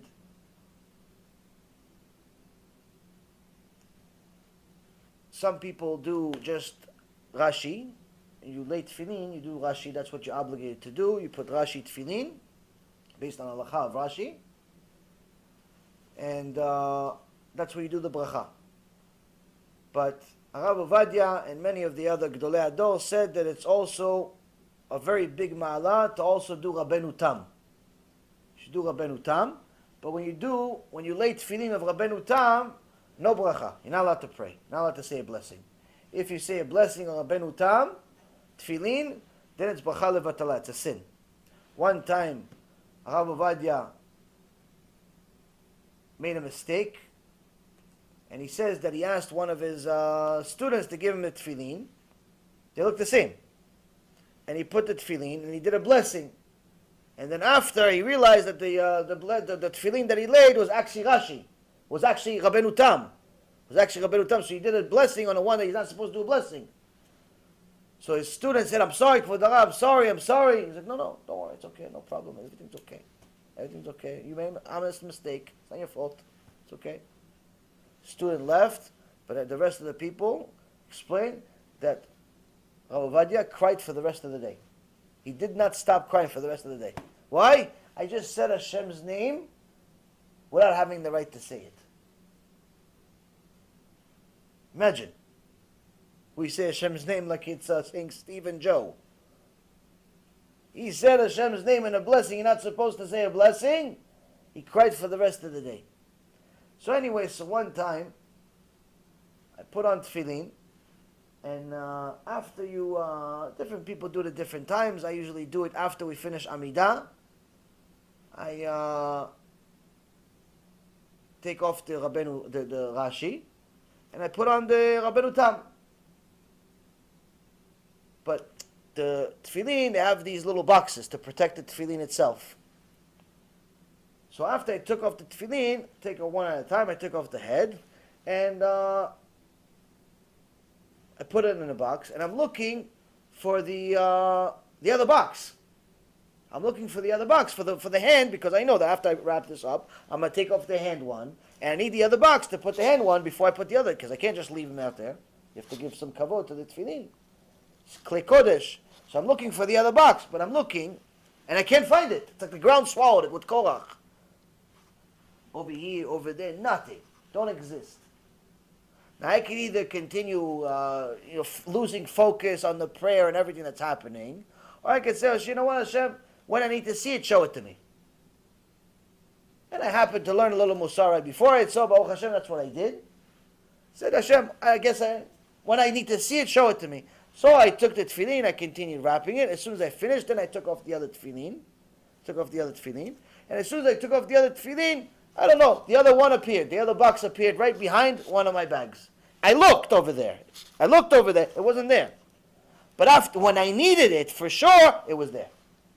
Meaning, when I looked for it originally, I didn't really need it. I wanted it, but I didn't need it. I wanted it just to know that as soon as I finish, I'm going to put it there. I wanted to make sure that I have the money in the account when I need the money. But I didn't need it at that time. Hashem says, if you don't need it, I'm not going to show it to you. When I needed it, it was there. You could even learn Mussar to change your life and Emunah and good things, even from just changing tefillin boxes. All you got to do is look. Hagar looked, she couldn't find. But when she needed it, she found. That's how Hashem works. Hashem doesn't tell you, if you do all my mitzvot, you do all good, I'm going to give you whatever you want. He didn't say that. He said, I'm going to give you what you need. When? When you need it. When you need it, I'm going to give it to you. Not when you want it. Sometimes when you need it and when you want it are aligned. Most of the time, not so much. Most of the time, we want to have the money in the bank before we spend it. Most of the time, we want the house, the huge house, before we have kids. Or even a husband, or even a wife. Well, I want to have a wife. How am I going to get married if I don't have a big house? Well, we're a big house. You have 3 rooms with just you. And the dog? What are you going to do with all 3 rooms? No, I'm going to get married with the wife. I'm going to have kids. Woo! You know how long it's going to be before you find any one of them? The wife, who says you're going to get married? Who says you're going to get married? Why? Hashem's not going to bless me? I'm just saying. Why you believe you're going to get married? Oh, the kids, who say, even if you find a wife, who says you're going to have kids? Who says you're going to have kids? Why? Hashem's not going to bless me. Will I have to have kids? Okay, let's say he does. And even if you have kids, you know how long it takes to have the kids, and they grow up, and before they need their own room, they're sleeping on your bed, and they sleep in your room. Who needs all these rooms? Well, but I need all. So, you have to understand. If you believe that Hashem can give you this money for this house that you don't need, why don't you believe in Hashem in other places too? This is what we need to know. We need to know that we need to believe in Hashem at all times. If Hashem is Hashem, He's Hashem all the time. When it comes to Parnassah, when it comes to Refuah Shlema, when it comes to Zivug, when it comes to all the good, the bad, the indifferent, every single day, every single time. So, the Mishnah continues and it says, "V'shlosha dvarim acherim u'mitalmidav shel Balaam harasha." Whoever has 3 different traits, the opposite in essence, we're going to go over, of Avraham Avinu, he is no less than a disciple of the wicked Balaam. Now, when we think of Balaam, what are we thinking of? We're thinking of some guy that smells bad, looks bad, idiot, a fool, doesn't know how to speak, he slurs when he speaks, he probably has like some words coming out of his eyes or something. Like, we're thinking of some guy that looks strange, acts strange, is strange. Maybe he lives in a garbage pail or something. That's what we think of Balaam. At least that's what I think of Balaam. I don't know what you guys think. When I think of Balaam, I think of some guy who lives in a garbage pail. That's what I think of Balaam. But it's false. Balaam was actually a Navi, was a prophet. But not only a prophet, he was a very wise person. He was a genius. He wasn't just a professor for a freshman class in some city university. He was the head dean of a movement, of a philosophy, of a mindset, of a lifestyle of reshut, a lifestyle of evil. But Hashem instilled enough wisdom, enough power in Balaam to be even greater than Moshe Rabbeinu. when it says, Lo kam bi Yisrael ke Moshe od, no one like Moshe was ever raised in Am Yisrael. The Chachamim say, pay attention, it says in Am Yisrael, there was not another Moshe. But the rest of the nation, there was. Who? Balaam. Balaam had the ability greater than Moshe Rabbeinu. Now this same Balaam was not some fool, even though he sounds like a fool when he's debating his donkey. But I learned this chidush from Rabbi Ephraim maybe 4 or 5 years ago, and I think it was actually, I said it in the first lecture I ever gave. It was Suda Shlishit in New York, in Staten Island. Rabbi Zev Shichyeh, he said, why don't you say something? I said, me? Say something? What do I know? He goes, you study, say something. They like to hear English. Go, talk. He gave me some koach to go do it. So the whole day I'm trying to, all of Shabbat afternoon, I'm studying. I don't know what to say. I never did a lecture before. I just did a little small one in Israel. Like, who am I to even say anything? It happened to be Parashat Balak. So I told them, if now, for example, you had, I don't know, a lot of people have dogs. I had a dog for almost 16 years. Now, for years, I was waiting for my dog to talk. He was a cute little dog. Really not that little, but to me, he was little. But I couldn't wait for him to talk. I remember, he had a personality, and I'm like, no, he definitely could talk. He probably talks when I'm not home. He probably talks to, like, he has friends come over, they have a couple of drinks maybe. He definitely talks. One time we had a party, and we put a tie on him. So you imagine this white dog with a black tie. For sure he talked. That night he talked with somebody. I was waiting for him to talk. But truth be told, if he ever talked to me, I don't think I would ever leave the house. Why? I want to know what he said, what he wants to say now. Now that you finally found that this guy talked, you want to see what he says. But Balaam, it says, Vayiftach Hashem et pi ha'aton. Hashem opened the mouth of the aton, the donkey, and made the donkey talk. And the donkey tells Balaam, we can't go this way. We can't go that way. Why are you hitting me? Why are you hitting me? Like, it's complaining. It's complaining to Balaam, why are you hitting me these 3 times? Now Balaam, instead of, what does he do? He says, hit you. If I had my sword in my hand, I'd kill you. This is very strange.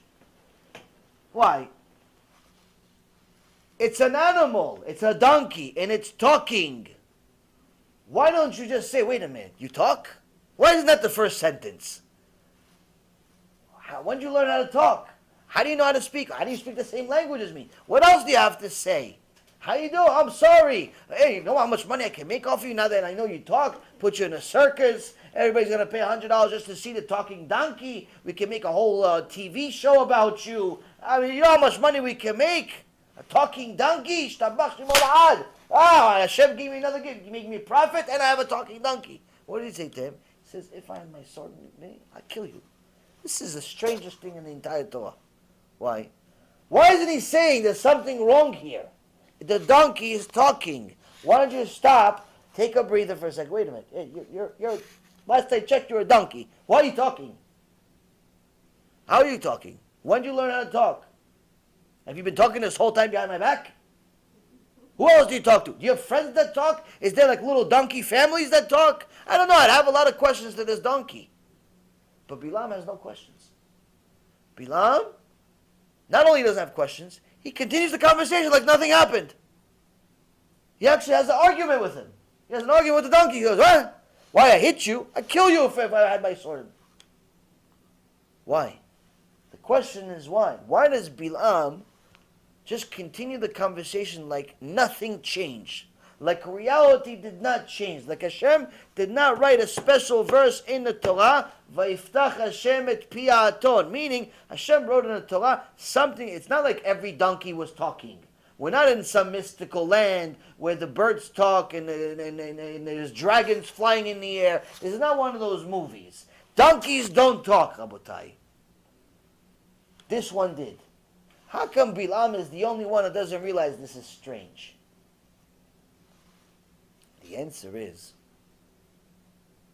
what we said in that shiur, is that Balaam, with all of his wisdom, with all of his prophecy, with all of his power, with all of the things that he had, got to such a level of filth and disgustingness in his life from his deeds, from chasing money, from chasing kavod, from chasing sex, to such an extent that the donkey became his wife. He did not see anything wrong with the donkey being his wife. He got to such level of disgustingness, filth, just when you fulfill your desires in every way, it's not a good thing. If every time you have a desire, you fulfill it, you're going to become a very sick person. Because it's impossible. Eventually, if a person, for example, every time he's hungry, he eats, he's eventually going to become the size of a whale. Why? Because most of the time you're not really hungry, you just feel like eating something. If every time somebody wants to be stimulated sexually and they do something about it, whether by themselves or with somebody, eventually they're going to become a sex addict. And eventually it's not going to be enough. Their own wife is not going to be enough. They're going to need a second wife and a third wife and a fourth wife. And eventually Rabbi Nachman of Breslov says, eventually those people become homosexuals. The promiscuous people become homosexuals. Why? Eventually they fulfilled every single one of their desires. Every Tuesday is another woman. Every Wednesday is another woman. Every Thursday is another. Constantly their desires, by themselves, with the woman, by themselves. Eventually it's not enough. They need something else. Eventually they go with the same sex. And eventually, even that's not enough. So they go to bestiality. And that's why, now you think, bestiality, yeah, that's Balaam. That's 3,000 years ago. No. Right now, today, in the Christian calendar 2018, Jewish calendar Baruch Hashem 5778, there are over 2 million registered, meaning that are known for sure, 2 to 3 million people that have intimate relations with animals on a regular basis. On a regular basis, like every day, every night. Regular basis. Regular basis. There are 2 to 3 million right now, 2 to 3 million, that are Balaams in the world. And they see nothing wrong with it. In fact, just less than 5-6 years ago, there was a Mechila Mikvotchem, a prostitution house in Nevada that was closed down. Why? But prostitution is allowed in Nevada. What's the problem? This one was the prostitute of sheep and other types of animals. And they were very, very busy. In Nevada, America. We're not talking about some farmland in Greenland or something. I'm not talking in America. In America. In the United States. Civilized world, whatever it is. Isav. This is what we have right now. There was actually a prostitution house, and they say they've been in business for years. Why are you guys bothering us? Been in business for 30 years. Business has never been so good, they say. In the interview, they feel nothing wrong with it. Why? How does somebody get to such a level of filth that he wants to be intimate with a donkey, with a sheep, with a dog? How? How do you get to such level of filth? It starts with putting yourself in a scenario where you say, I don't need to control my desires. In fact, I need to fulfill my desires. Every one of them. Once you start fulfilling every one of your desires, eventually it's not going to be enough. One woman won't be enough. One marriage won't be enough. And so on and so forth. And that's how you become a disgusting addict in anything in life. That was Balaam. Balaam got to such level of filth because he fulfilled every one of his desires that he became married to the donkey. So when the donkey started talking, He saw nothing wrong with it. Why? He saw that the donkey, me, same thing. Why? Why do you think there's anything wrong with the donkey talking? Look at you. Like, what? You talk. I'm a human. Yeah, donkey. What's the problem? What do you mean? Like, he saw there's no difference. He got to such level of tum'ah, he saw nothing different about the donkey. That's a person that had the ability and the gift to be greater than Moshe Rabbeinu. Showing us that if we get all the gifts in the world from Hashem, we can still be Balaam. We can still be Balaam. We can still be a donkey. How? We misuse those gifts. And that's why the Gaon Mivina said, the midot ze kol adam. It's all of you. Fixing your midot, that's all of you. That's your point in this world. You don't fix your midot, there's no point of your life. Because even if Hashem gave you a good brain, you'll use it for the wrong thing. Even if Hashem gave you a good neshama, you use it for the wrong thing, you'll ruin it. By the time you get up to Shamayim, there's scars everywhere, there's break everywhere, the whole thing, the neshama is filthy and disgusting. And you should know that every single time you make a sin, it makes a dent, it makes a scar, it makes a hole in your neshama. You show up to Shamayim and say, what is this filthy person? What is this filthy neshama? What'd you do to it? Hashem gave it to you good, clean. What'd you do to it? Why'd you ruin it? And that's the first busha before the trial. Because everyone can smell, each sin smell. Sins, they're a distance from Hashem. Just like we're not allowed to be next to things that are smelly, that smell terrible when we're praying. Because when we make sins, the sin smells. It's filthy. So you show up to Shamayim, you go up to meet the King of Kings, like you just came out of a garbage pail. Imagine you go for a job interview, and right before the job interview, you step into some dog poop or something. You gonna still go to the interview? What about worse? Right before the interview, the guys from the garbage, they're collecting the garbage, but by mistake, there's some type of malfunction. The whole garbage falls on you. All of it. You have a peel over here, vomit over here, diaper over here. You turn into a diaper.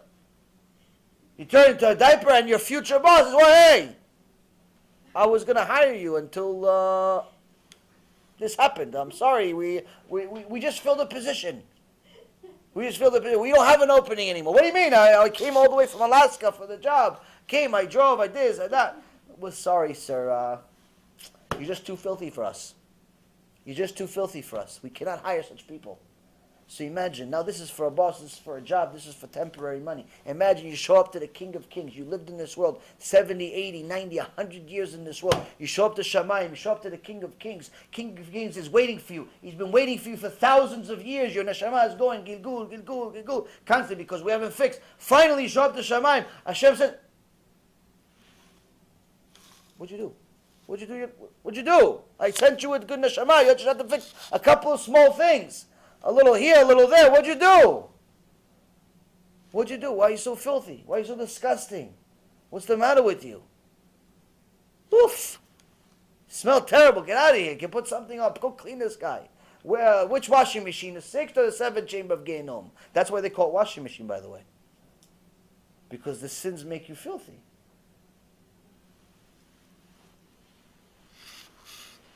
So, Rabotai, Balaam had the gift of all gifts, but his bad midot destroyed everything.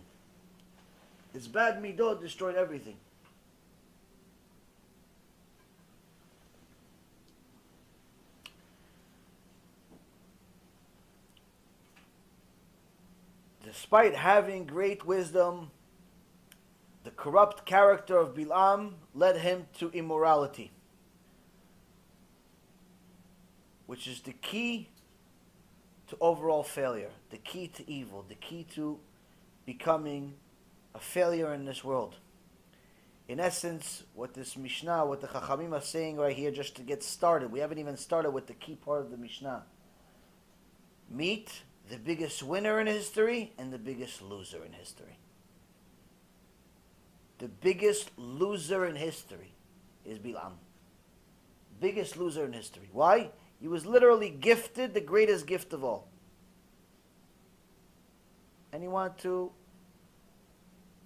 waste seed. He wanted to chase money. He wanted to chase kavod. He wanted to do all these different things that, unfortunately, many people are doing still today.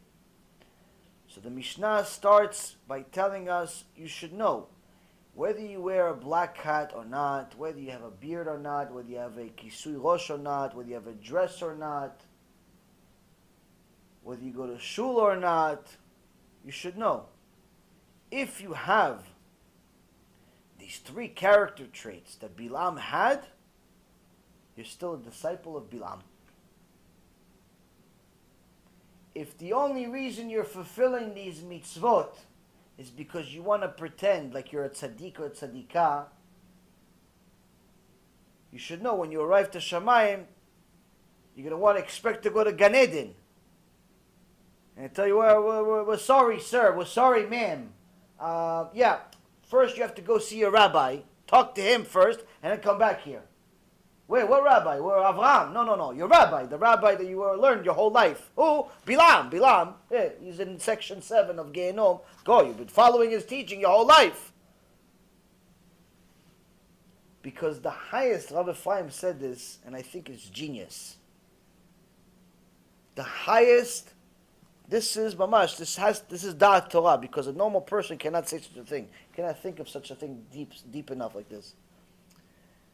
The highest level of arrogance, the highest level of pride, which is disgusting to Hashem, pride.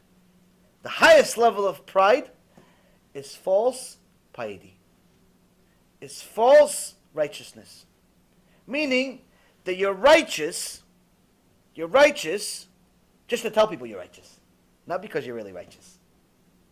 You're tzaddik, not because you're really tzaddik, because you believe in Hashem and you love Hashem, you have Emunah in Hashem, and so on. No, you just tell them, you see how long my prayer was? I prayed 3 hours. What'd you guys do? 2? 3 hours I prayed to Hashem. 3 hours. You see my tzitzit? It's wool. It's wool. My tzitzit. It's wool. It's wool. It's on the outside. You, what do you have? Cotton? Do you even believe in God? You're Jew b'chlal? What are you? See my hat reaches the sky. What kind of hat you have?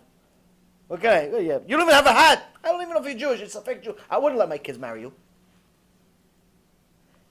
The highest level of pride is false piety, false righteousness. Why?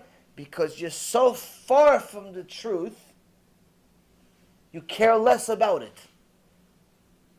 You care so much about what other people think, you forgot about God. A lot of people are like this. And every single one of them, if they do not do tshuva, they show up to Shamayim, expecting to go to Gan Eden, and the Malachei HaSharet are going to tell them, you're going to have to go see your rabbi, Balaam. Balaam was also a rabbi. Rabbi is a teacher. Not a good one. He was a rabbi.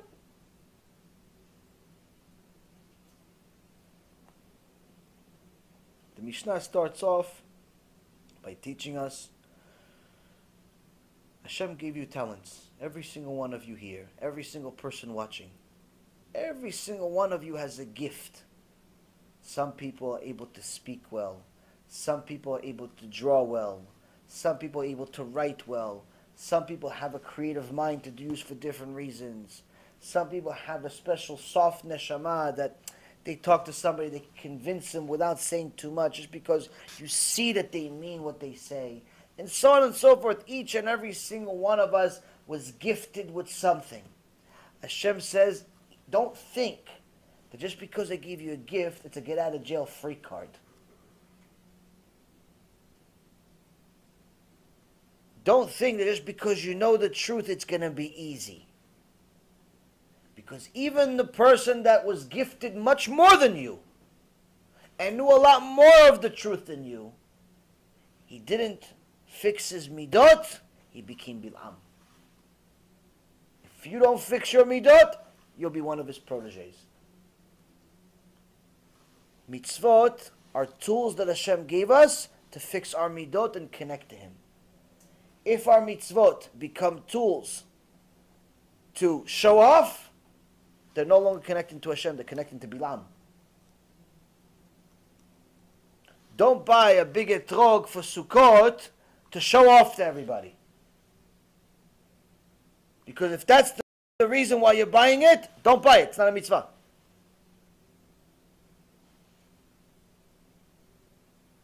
And you should also know that by doing things like that, you bring a lot of evil eye in yourself. A lot of bad luck to yourself.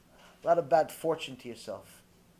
By showing things that you're doing and that you have, you're creating so much bad around you, because the reality is most people are excited for your failure, not your success.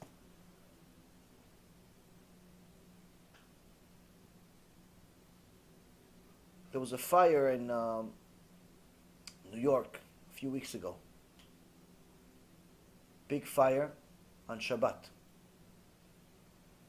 The Gemara in Masechet Shabbat says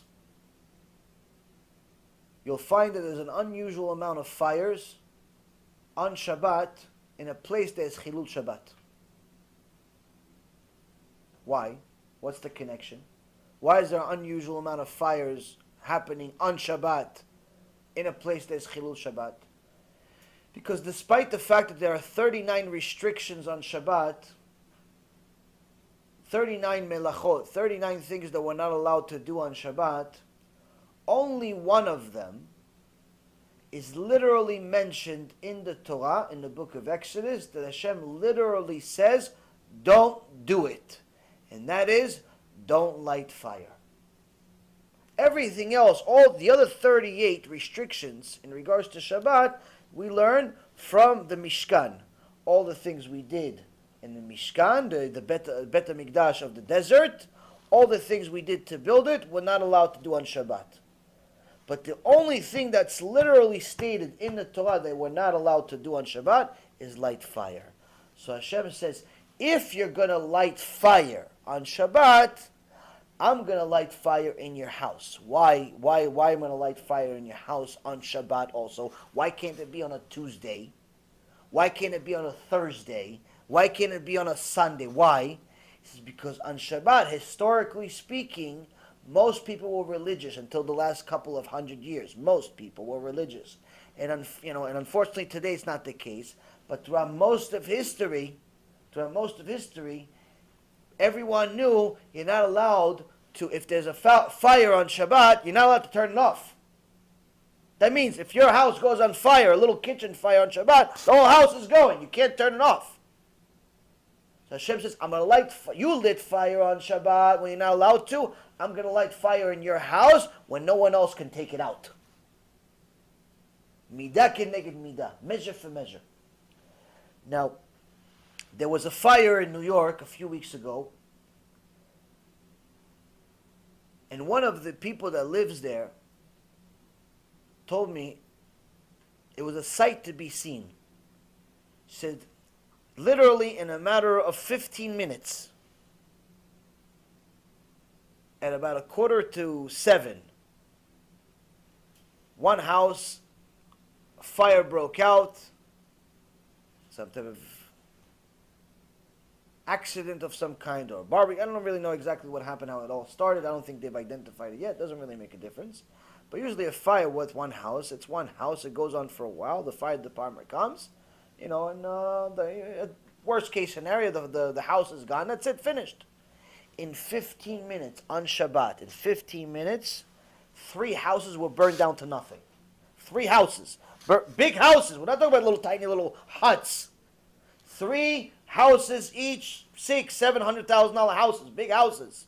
3 of them. In a matter of 15 minutes, burnt to nothing. Burnt the complete garbage. You have to destroy them. You can't. 3 houses, and the 4th one was catching on fire. The 4th one was on the side of it was catching fire. The woman says she lives on the block. She said all of the people came, but who came? Who came? She's all of the people that hate them. And she said, I couldn't believe it, but I saw in their face, they were happy there's a fire. Like they weren't like saying, wow, I'm sorry.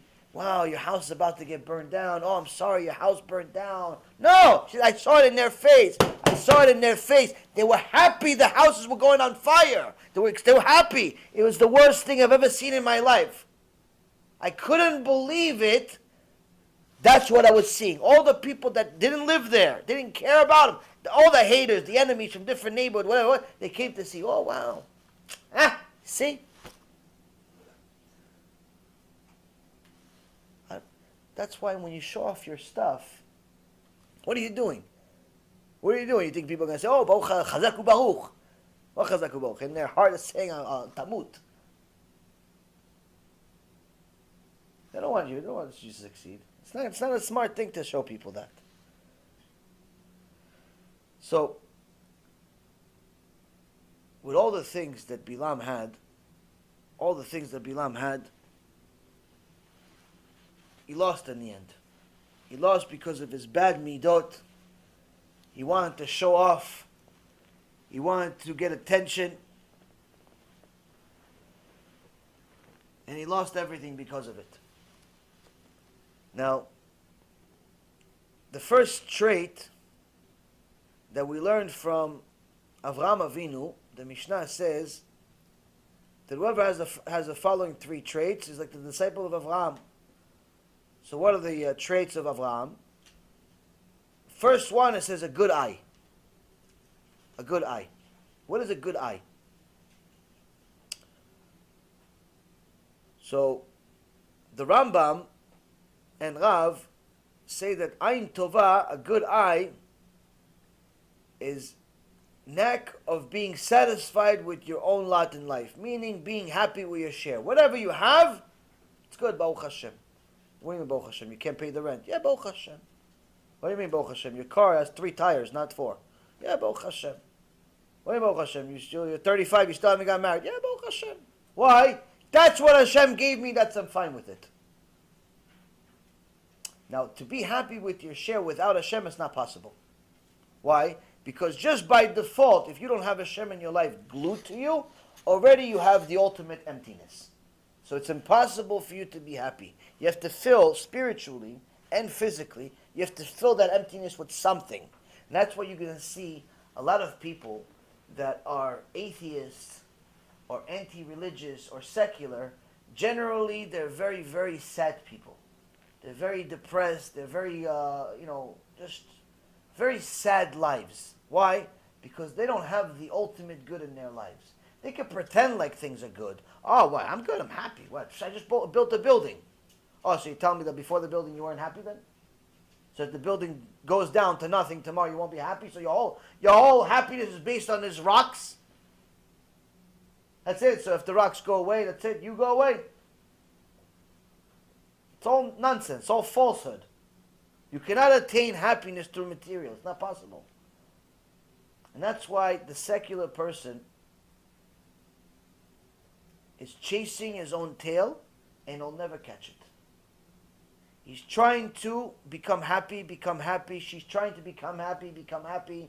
Maybe if she has a new boyfriend, maybe if she has a new husband, maybe if she has a new kid, maybe if she has a new cat, maybe she has a new bag, maybe she has a new dress, and she's constantly trying to attain happiness. But it's impossible for her to attain it.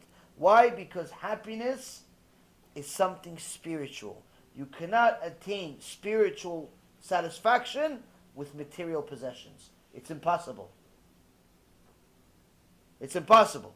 It's like someone says to you, I'm thirsty. All right, have a steak. No, I'm thirsty, buddy. I'm thirsty. All right, have some bubble gum. No, I don't want the bubble gum. I want a drink. Okay, want to take this menorah. How to take this nice, beautiful menorah? No, I'm thirsty. All right, have a seat. Are you going to give me a drink? No, have a chair. No, I'm thirsty. I'm going to die right now. I'm like a camel in a desert. I haven't drank in 6 weeks. I need a little bit of water. All right, what do you think of the view? What the view? I'm thirsty. I want a drink. What do you think of the sky? You're trying to satisfy. The guy is thirsty. You're trying to give him anything, everything but what he needs. That's a person that doesn't have Hashem. A person doesn't have Hashem. He's trying to satisfy his thirst. He's trying to satisfy his thirst for happiness through material possessions. It's impossible. It's impossible. It's not even a square in a round hole. It's simply putting nothing in the hole. This is why you see major suicides happening, big stories, big headlines, by people that apparently have everything, but yet have nothing at the same time. That's why you see that most of these celebrities live awful, disgusting lives full of divorce, psychiatry, drugs, all types of other addictions. And anytime you look at the personal lives of any one of these celebrities, any one of these rich people, it's literally a walking disaster. You can't say a single, wow, you know what a success story. That guy is a winner. Like even people, like for example, this guy that, what is his name? The guy that was in jail for many, many years. The guy, huh?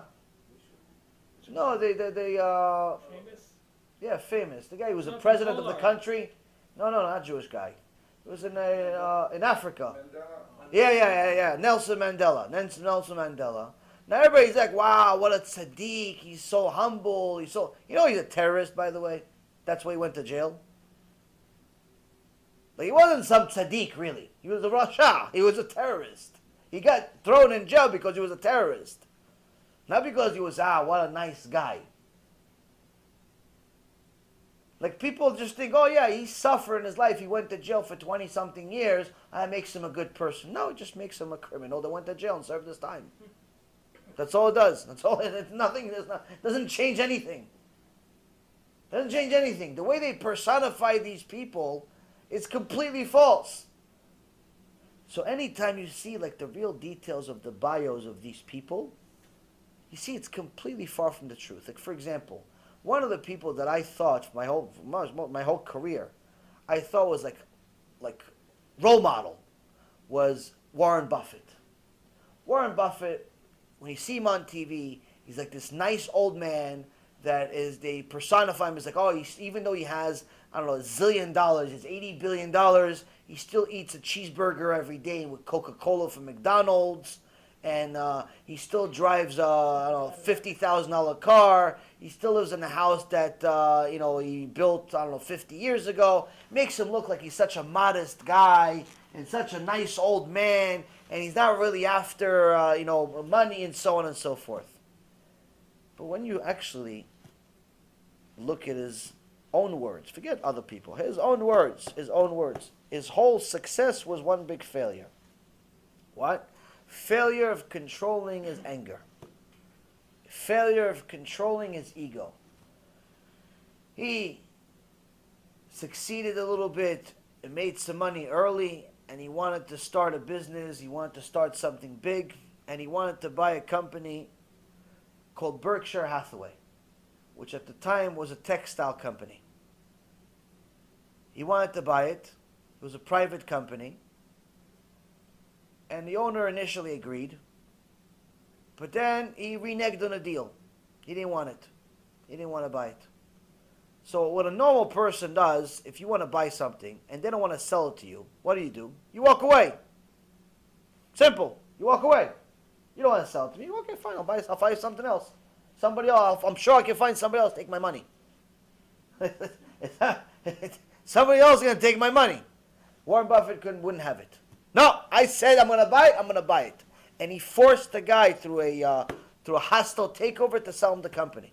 Even though, now this happens all the time in business when there is corporate raiders, these different people that are big investors, and they want to take over a company, so they buy a majority stake in the company to take control. This is a part of business. But that's because these corporate raiders know that the people that are running the company are not actually utilizing the company to its full potential. It's worth more than what they're doing. That's what taking over a company is. That the purpose is, you see, let's say, a company that's worth, let's say, 100, but the guys that are running it so poorly that the market only thinks it's worth 50. So you know that if I go take over this company, I'm going to fire this guy, fire that guy, take this product out, start this one, start that one, and I'm going to show the market it's really worth much more. I'm going to create more value. That's the point of taking over. But that's because you see value in it. Here with the Warren Buffett story, it had nothing to do with value. Why? Because once the guy reneged on the deal, Warren Buffett found out that the textile company wasn't even worth what he was paying for it. It was actually a horrible company. It was a horrible company. It was a horrible business deal. In reality, it was like chesed from Hashem. It was kindness from Hashem for the guy to walk away from the deal. He was trying to help him. Hey, guy, he's actually going to take you for the money. You're losing money here. It's not a good investment. But Warren Buffett, his ego was too big. No. I said yes, I'm going to do it. Yeah, but it's a bad deal. Doesn't matter. I'm going to do it. Why? Doesn't make any sense. Until this day, he writes a letter every year, annual letter to his shareholders about how they did with the company, Berkshire Hathaway, and so on. Until this day, he always says in his letters, until this day, the worst investment in my entire life, out of all the investments, and he lost a lot of money in his investments, and made a lot of money in investments. Most of them obviously made money. That's why Warren Buffett. But the point is, he had investments he lost billions in. He had investments that made a lot of money. He said the worst investment of all in history that I've ever made was the original company. Was the original textile company, Berkshire Hathaway. It was a bad investment. Until this day, he said it's a bad investment. It's still a bad investment till now. But the ego is too big. How's it $200,000 a share of this company? Because he made other investments. Not that original company was a bad investment, but he made other investments that ended up being good. But that original investment was purely based on ego. So, we're almost done because it's already long and we're barely even scratched the surface on this Mishnah. But we'll finish. We'll just try to do this Ayin Tovah, and then the rest of it we'll do Bezrat Hashem next week. So what is this Ayin Tovah? So the Rambam and Rav both say this Ayin Tovah is being happy with your share. Being happy with your share is one of the secrets to happiness in this life. Once a person knows that everything that comes from Hashem is good, automatically it changes his perception on the things around him. Automatically. Now, Rabbi Yonah actually says that Ayin Tovah is not just happiness with your share. Ayin Tovah is generosity, being large. Generosity. Somebody says, hey, yeah, listen, I'm having some tough time with finance. Oh, hey, hold on. You don't wait for him to ask. Oh, here. Start taking money out. How much you need? $1,000, $2,000? How much? You have it, you give it. Meaning, somebody has, and he already knows if he needs, I'm the guy. Let me know if you ever need anything. Not like one of these people that says a lot and does little. That's Reshaim, the Mishnah says. Reshaim, Tzadikim say little, do a lot. Like Avraham Avinu. Avraham Avinu, when the angels came, he thought they were just a bunch of Arabs. He didn't know they were angels. So he says to them, listen, please, maybe I just give you guys a little bit of bread.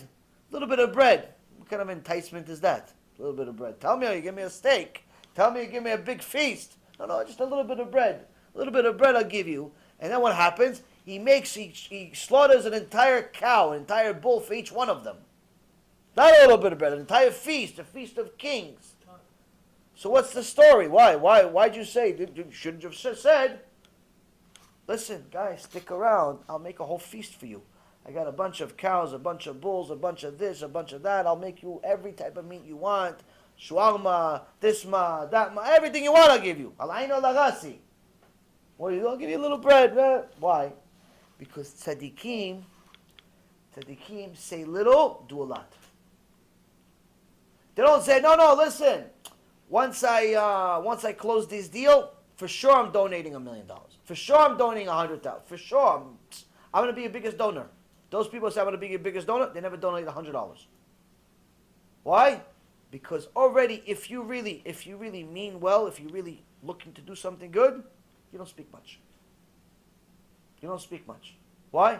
The way of the righteous is say little, do a lot. Say little, do a lot. Avraham Avinu. Say little, do a lot. The Reshaim do the opposite. They say a lot and do little.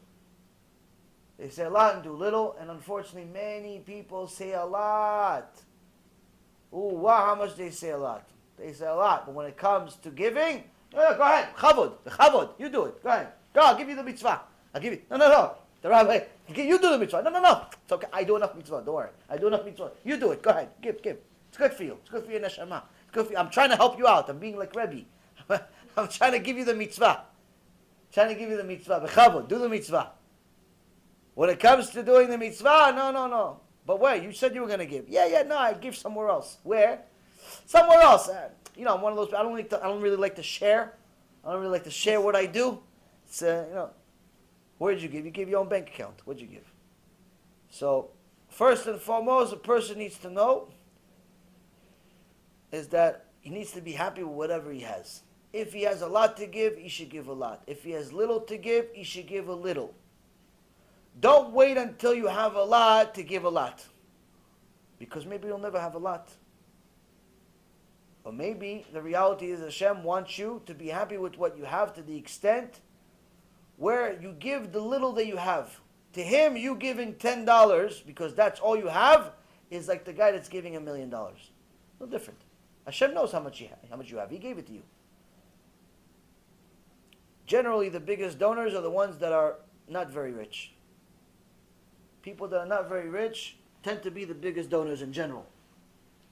Most of these big organizations or small organizations, whether it be Bezrat Hashem or it be Le'avdil, Red Cross, or it be Torah Anytime, or it be Aish, or any of these companies, most of them are funded by small donors.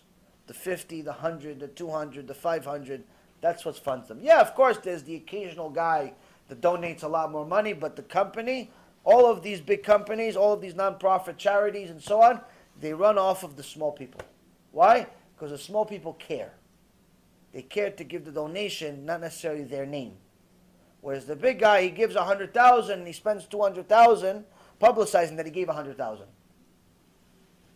So, the first thing that a person needs to know is to be happy with whatever he has. The second thing is, Rabbi Yaron says, he has to be generous. He has to be generous with whatever he has, both financially and emotionally. Don't be so cheap with compliments. You see something good, you see one person does something good, say, Chazaku Ba'or, good for you. It's a nice chidush. You look good. Good for you that you have a house. Shrecha, may you will bring a lot of luck and a lot of success in this house. Don't be one of these people that's cheap with compliments. You see something good, be happy for them. Have a good eye. Have a good eye. Don't be one of these people that's a miserable. You see somebody else building a house, like, what a thief. Why do you say he's a thief? Why do you say he's a thief? How do you know he's a thief? Nah, ganav. Ow! How do you know he's a ganav? Why? Look what kind of house he's building. Okay, so maybe he made money. Like, why does he have to be a thief? Why does he have to be a thief? Why? Because you're jealous? Because you don't have it? So that's the thing. That's the thing. People, literally, they have such a bad eye, they can't see other people succeed. It bothers them. It eats them up. This is mamash, like a disease. It's a disease. There is a very strange disease in the world that's actually mentioned in the Gemara. It's a flesh-eating disease. It's still around to this day. Someone can get a chaydak. It's a certain germ, certain bacteria of some kind, that literally, slowly but surely eats all of their flesh. And there's no cure for it. There's no cure for it. Gosh, you see people missing body parts. But you start seeing their bone, missing their cheek, missing fingers. I'm telling you, I'm not joking. You can see this on the horrible. It's like this in the world. A lot of things in the world exist. You guys got to teach you. A lot of things exist in the world. These things are horrible. He knows. Fidel knows. Fidel knows what I'm talking about. Horrible things exist in the world. Horrible things. Jealousy is worse than all of them.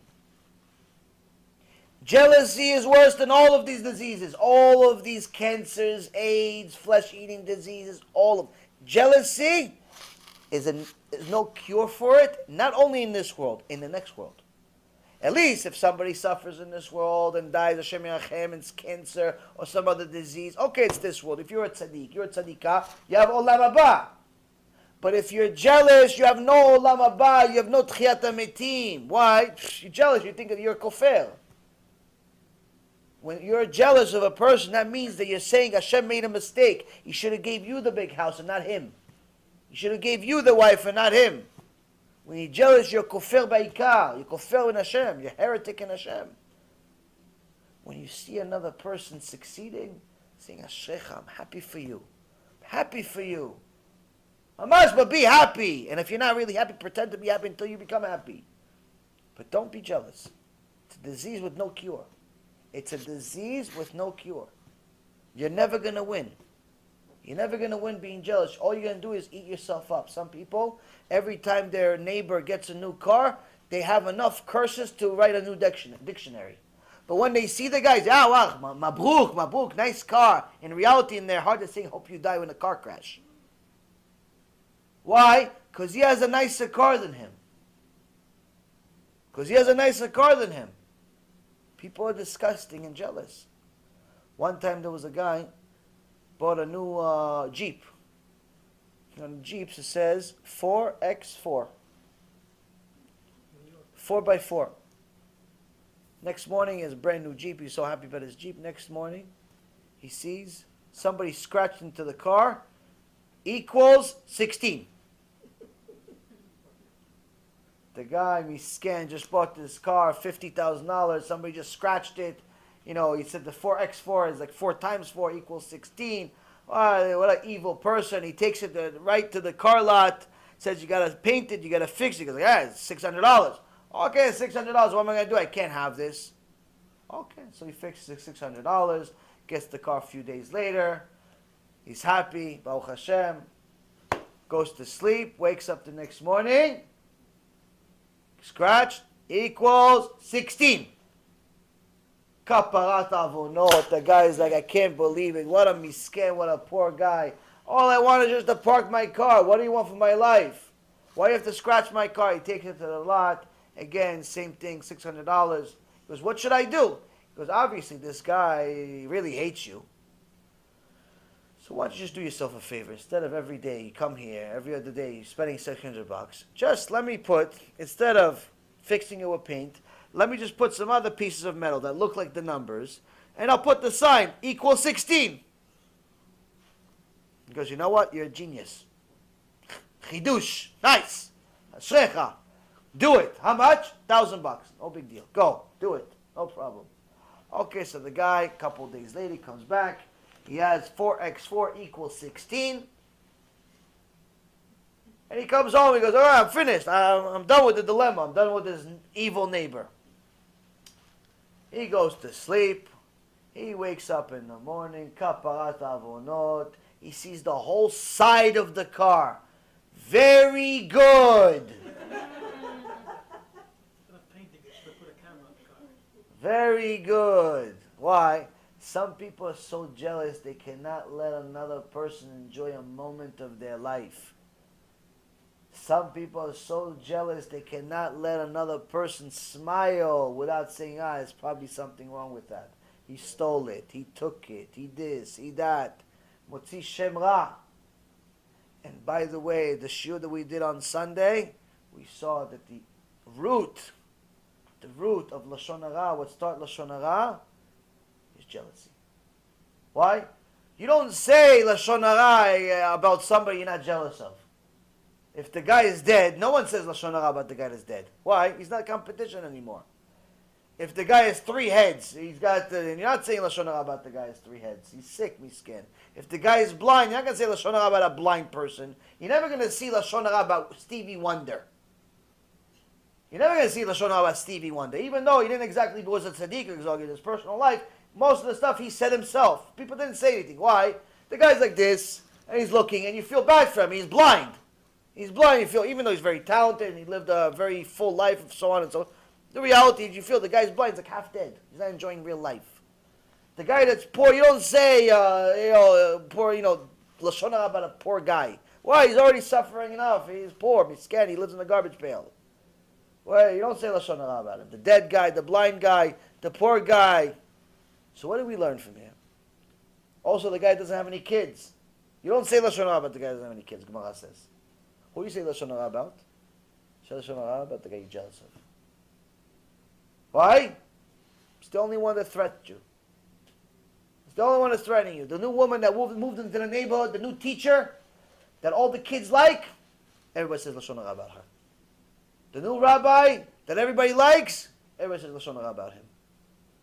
The guy that's popular gets people to do tshuva, no end of Lashon Hara. Why? Because you've been your keilah for 20 years. Even the ants are becoming Christians in your church / synagogue. The ants are becoming Christians from your boring teachings. But the guy is actually making people do tshuva. Yeah, no, he's probably making money out of it. No, yeah, he's probably this, he's probably that. No, he doesn't know what he's talking about. Why? Because you're jealous. Because you're jealous. You don't say Lashon Hara unless you're jealous. So next time you catch yourself feeling like you have an urge to say Lashon Hara, check yourself. Check yourself. Am I saying Lashon Hara? And by the way, 99% of the time you talk about other people, it's Lashon Hara. So that's how you know if it's Lashon Hara or not. It's 99%. Meaning, anytime you mention somebody else's name, oh, you know, so-and-so, stop yourself, Lashon Hara. So you should know that before you say it, ask yourself, am I jealous of this person? They have something that I want. Ask yourself. And you'll see, if you look deep down inside, you'll find something. You'll find something that really you're saying it, not because of that specific thing, but because of some other reason. There's a hidden reason deep inside. But that also comes because you're not happy with your share. Now, the Sfat Emet interprets this term of Ayin Tovah as having a positive outlook. Having a positive outlook. And the Tiferet Yisrael says, what is this positive outlook? It's giving Hashem kaf zchut, that everything is for the good. Now, you know how they say there's 70 faces to the Torah, there's different opinions, but you'll see the way that the Chachamim think is very differently than us. And you'll see from here that ze lo soter. These things don't contradict each other. They all agree with each other. The fact that Rambam and Rav say that you're supposed to be happy with your share in life does not contradict what Rabbeinu Yonah says. You have to be generous. You can be happy with your lot, even if it's not a lot, and still be generous. The fact that the Rambam says that you have to be happy with your lot, and Rabbeinu Yonah says you have to be generous, does not mean that having a positive outlook contradicts it. In fact, it complements it.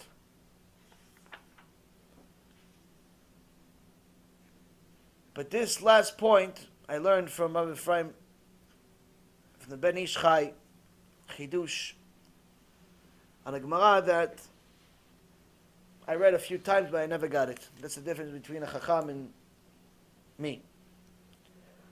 You read this thing 1,000 times, you're not going to get it. Until you see it, once the Chachamim show it to you, it's like, wow, it was always there. Yeah, you just didn't see it. That's Chachamim, they see it. So the Gemara says this. Gemara Masechet Brachot, page 3a, says, Tanya Amar Rabbi Yossi. It was torn a Bereta. Rabbi Yossi said, Pam achat hayiti me'alech baderech. Once, I traveled on the road. ונכנסתי לחורבה אחת, מחורבות ירושלים להתפלל. And I entered one of the ruins of Yerushalayim to pray. This is after Churban Bet HaMikdash. בא אליהו הנביא זכור לטוב. Eliyahu HaNavi, remembered for good, came to me. ושמר לי על פתח עד שסיימתי תפילתי.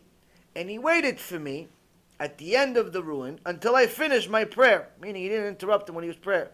Rabbi Yossi was at one of these ruins, and he prayed over there. And he says, I saw Eliyahu HaNavi, and he came, but he waited for me to finish praying. So far, we're good.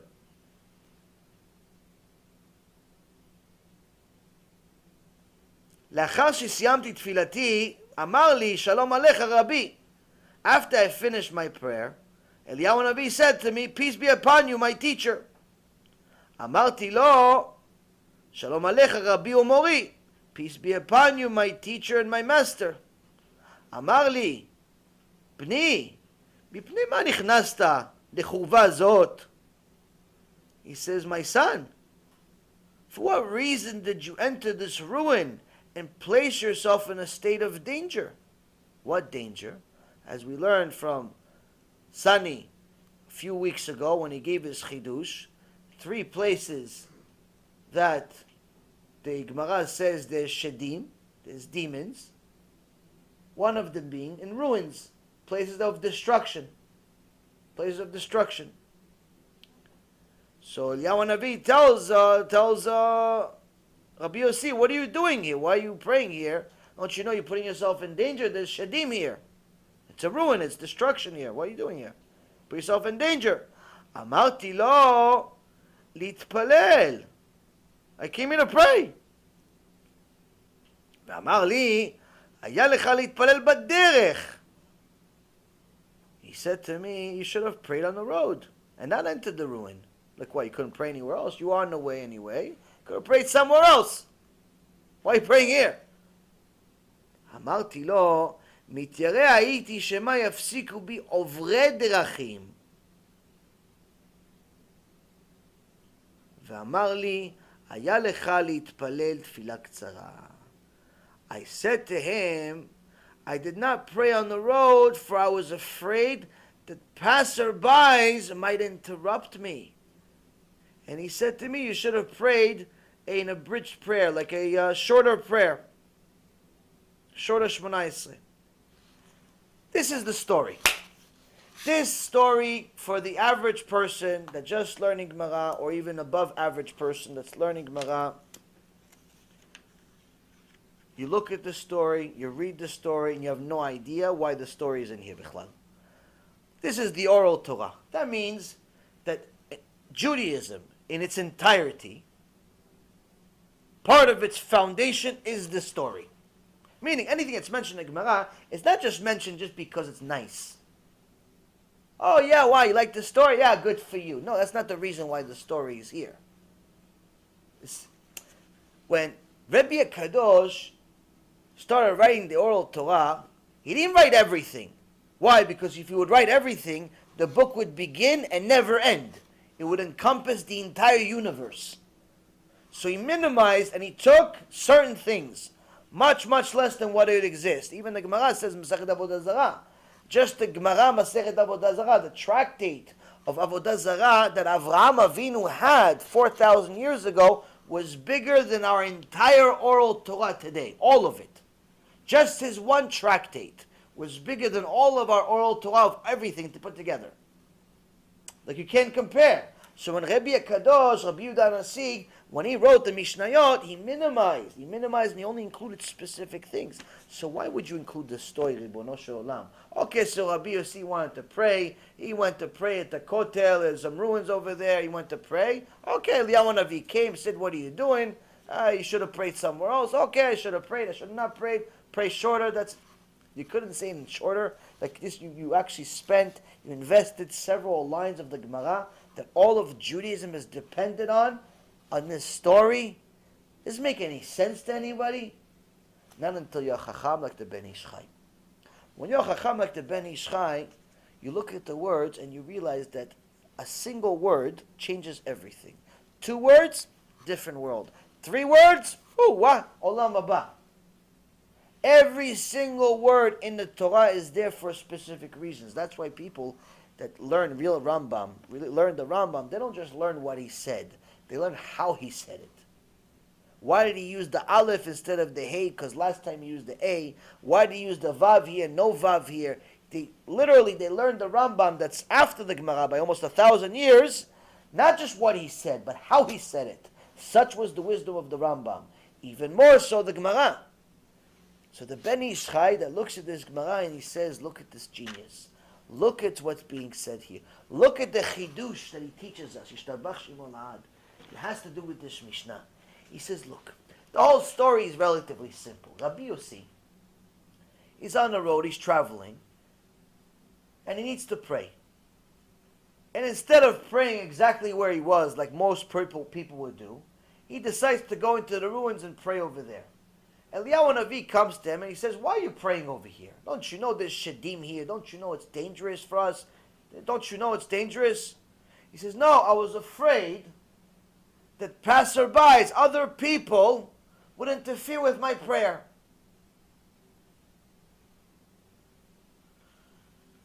So the Ben Ish Chai says, look at the words that Rabbi Yossi uses. When he tells the story, he says, he didn't just say, I went to pray once, and I prayed at the ruins, and the Navi told me don't pray here. No, he says, once time, I was traveling somewhere. What do I care if you're traveling or not? Like, what does that have to do with the story?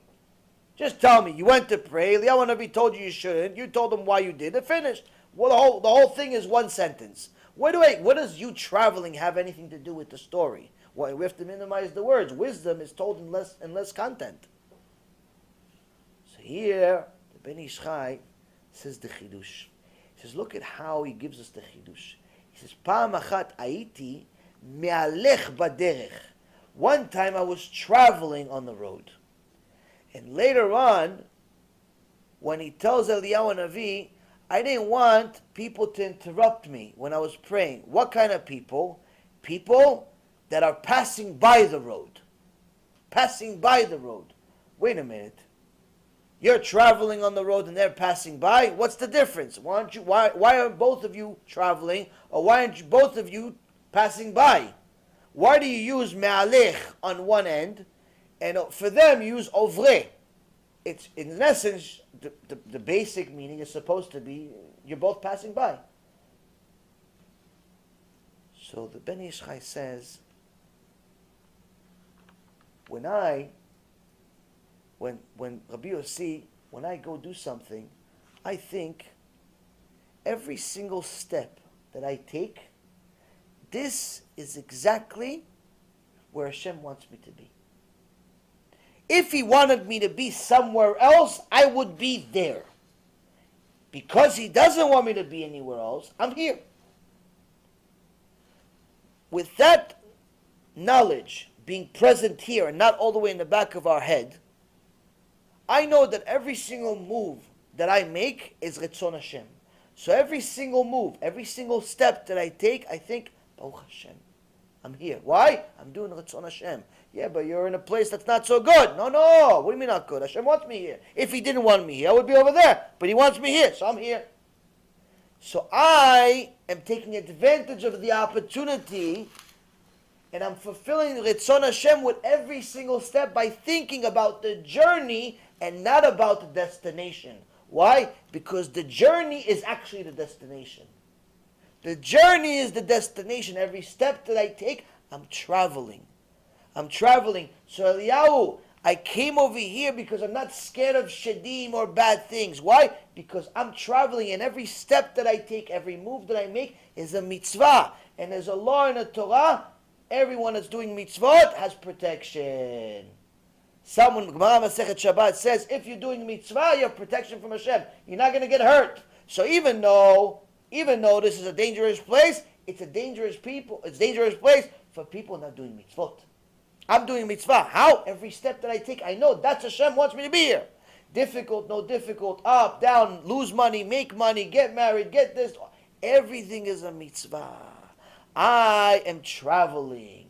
Now also at the same time, I'm traveling here because I'm afraid of the people that pass by. Why I'm afraid of people that pass by? Because people that pass by, they're only worried about the destination. They're only worried about, listen, I can't do what Hashem wants until I have a big house. I can't do what Hashem wants until I get married. I can't do what Hashem wants until I have a lot of money. I can't do what Hashem... once I get there, then I'll do it. Once I get there, then I'll be happy. Once I get there, then I'll be this.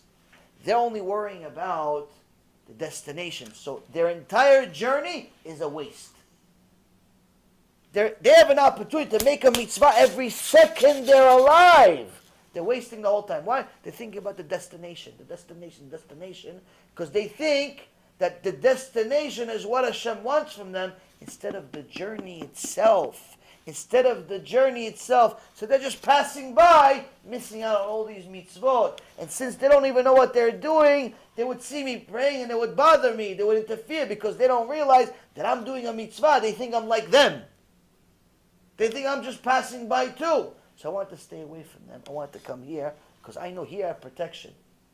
Here I'm fulfilling mitzvot and they're not in my way.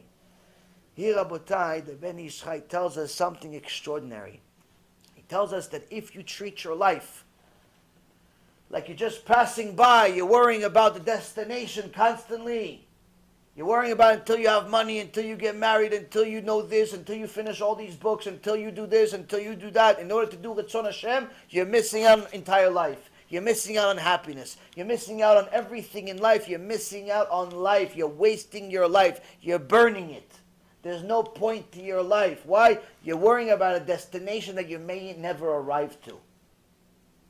If you're waiting to get to the end of the struggle, you're missing the opportunity that Hashem gave you. It's the struggle. Life is full of suffering. Make something out of it. Everyone suffers. Everyone suffers. The difference between a tzaddik and a rasha is that tzaddik knows that suffering is from Hashem. It's Hashem talking to you. He says, I want you to serve me through the suffering. I want you to serve me through the suffering. That's the journey I put you on. I signed off. What do you think? It just happened by itself? I want you to serve me under those conditions. Why? I want to see if you love me now. I want to see if you love me now. And that's what he says. That's what he says in the book of Deuteronomy.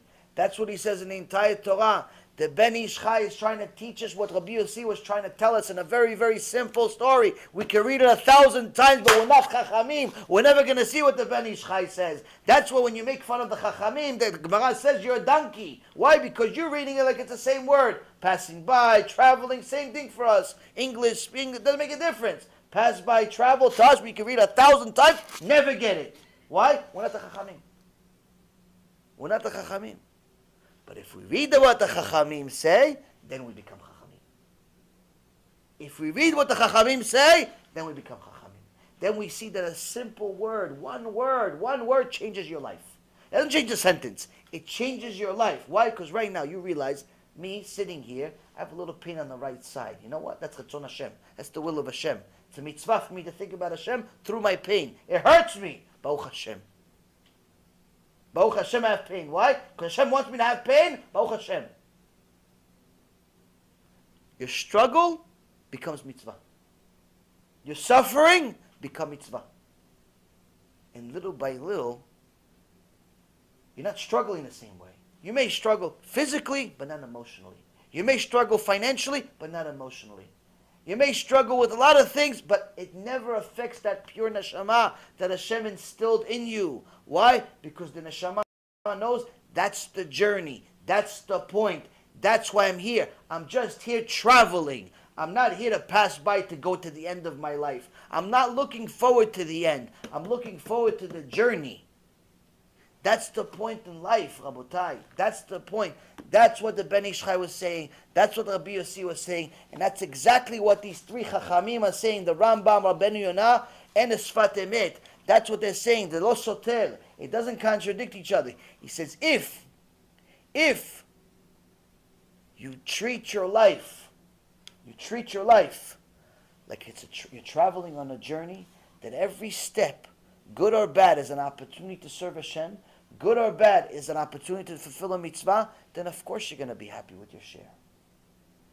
If every step is a mitzvah, of course you're going to be generous. Why? You have so many mitzvot. You're going to say, come on, come to my house. Come, I'll share a mitzvah with you. What mitzvot? Your house has holes in it. Yeah, Baruch Hashem, I'll tell you about the holes. Rabbi Susha Minapoli. People came to his house and say, what is this? There's a shack? What is this? And they see Rabbi Susha dancing with his kids. He has holes in his clothes, holes everywhere. Happiest guy in the world. Why? Let me tell you about the holes. Let me tell you about how much Hashem loves me through the holes. Let me tell you about the struggle. Give you chizuk. Give you chizuk through the struggle. Of course you're going to be happy with your share. Of course you're going to be generous because you see that the material of this world is meaningless. You have so much spirituality, so much of Hashem. You're the richest guy in the world. You're the richest woman in the world. This money, it means nothing. Take all of it. It's complete garbage. I have Hashem. What do I care about this money? House, no house. What do I care about anything? I have Hashem in my life. What can I care? What else can be good other than Hashem? Once you understand, you're traveling, of course you're going to be happy with your share. Of course you're going to be generous. And of course you're going to be like the Sfat Emet says, of course you're going to have a positive outlook. Why? That's your life. That's your whole life, positive outlook. I have Hashem. Yeah, but what about the Holocaust? Hashem. What about the pogroms? Hashem. What about the Great Depression? Hashem. Your whole life is Hashem. That's Emunah. That is real Emunah, Rabotai. Emunah is not believing, no, it's going to be okay. Why? Why is it going to be okay? The guy's sick. He has cancer. The doctor says he's going to die in 3 weeks. Why are you saying it's going to be okay? You liar. Liar. He's dying in 3 weeks, 2 weeks. Fidel tells me he goes to the hospice center. Everybody's religious. Why? They're all going to die. No single doctor goes in and says it's going to be okay. It's not going to be okay. They're all going to die. Why are you lying to them? The guy got into a car crash, lost his leg. You tell him, it's going to be okay. How's it going to be okay? He lost his leg. You give him a leg back? How's it going to be okay? How? How's it going to be okay? That's not Emunah. Telling people it's going to be okay is a lie. It's a complete lie. Telling people it's going to be okay is a lie. It's not Emunah. It's a lie. You know what's Emunah? Tell them it is okay. Now. Right now it's okay. Wait, but I just lost my leg. I just lost my head. I just lost my this. I'm there. Yeah, right now it's okay. It's perfectly okay. Right now, due to the struggle, everybody wants to sue you. Everybody hates you. Everybody this. Right now it's perfectly okay. What do you mean it's okay? What do you mean it's okay? It's okay. It's great. It's wonderful. Why? It's Ratzon Hashem. It's the will of Hashem. If this is what Hashem wants, how could it not be okay? If this is what Hashem wants, how could it be bad? You came to this world to serve Him, not you. So if He wants you to struggle, that's perfectly fine. That's you doing your job at least. Shtabach Shemo. Maybe you're going to get a salary too. If He wants you to struggle, what are you complaining about? Telling them it's going to be okay is a lie. Telling them it is okay. Telling her it is okay. That's the truth. Why? Because it really is okay. Because it really is okay. Of course, we could all pray for better times and less tests and so on and so forth. But let's not start it off with a lie and saying, no, this is not good. It's not true. It's good. Everything is good. Why? It's Ratzon Hashem. The King says it's good. He made it happen. Once you start living your life like it's a journey and stop worrying about the destination, then you could achieve Emunah. Then you could achieve Tzadikut. Then you could become something. But until then, you're just going to struggle your whole life without ever knowing why. Because everybody's telling, no, it's going to be okay, it's going to be okay. They're all liars. You told me last year it's going to be okay. The guy did. Well, nothing was okay. No, it's okay. You just didn't realize it. It's okay. It's been okay. Now, of course, a person needs to know that when it comes to giving chizuk, they have to look at others like Rabbi Levi Yitzchak Miberdichov and look at themselves like the Kotzke Rebbe. Rabbi Levi Yitzchak Miberdichov looked at everything as it was perfectly good. Even if he saw a Jew smoking on Shabbat, he told me, you know it's Shabbat? Yeah. You know you're allowed to smoke on Shabbat? Yeah. He says, look Hashem, look how great your kids are. He's such a tzaddik, he's not even willing to lie. That's Rabbi Levi Yitzchak Miberdichov. He looked at the positive of everything. When you go to people, you can't tell them, listen, it's okay, the guy just lost his house. You have to know who you're talking to. You have to know who you're talking to. So everything I'm telling you is to do to yourself. Everything I'm telling you is to do to yourself. Only do this with other people if you're in a position of doing it to other people, telling it to other people. First start with yourself. Don't tell anybody else, no, it's okay now, you're just struggling, but it's okay now. Because you cannot feel the pain of another person. So first start with yourself. First say to yourself, it's okay. Yeah, but you're struggling. Yeah, I know, it's okay. Start with yourself. Other people, tell them, listen, it's going to be okay. Why? Because they may not understand what you're trying to tell them. And also, they may not believe you because they know that you're not doing it yourself sometimes. So it's important for a person to know. You want people to do tshuva, start doing tshuva yourself. You want people to be tzaddikim, become a tzaddik yourself. That's the secret. Be what you want others to be. You want other people to be happy? Start with being happy yourself. And the key here is to start with emet. Start by telling yourself the truth. It's not necessarily going to be okay. It's already okay. Live your life as if the whole thing is a journey. Not just worrying about the destination, by taking advantage of the opportunities you have day to day. Hashem gives you struggles, whatever they may be. If He gave them to you, number one, He knows you could overcome them. And number two, it must be good. It must be good. Why? He's the ultimate good. If He wanted to give you bad, there's a much better place that's designed for bad. It's called Gehenom. We'll talk about it next week. For now, we'll focus on Gan Eden. But that Gan Eden is in this world. By simply changing our mindset to understand everything is good. But really, it really is good if you understand that sometimes that good comes in a form of struggle. But if you treat every step of that struggle as a mitzvah, because it's Ratzon Hashem, it really is good. And then your life changes. Any questions? Same price. What, you guys want to go to the Gehenom section now? I got you guys uplifted today, but you're in shock. You're used to me just giving it to you on the head.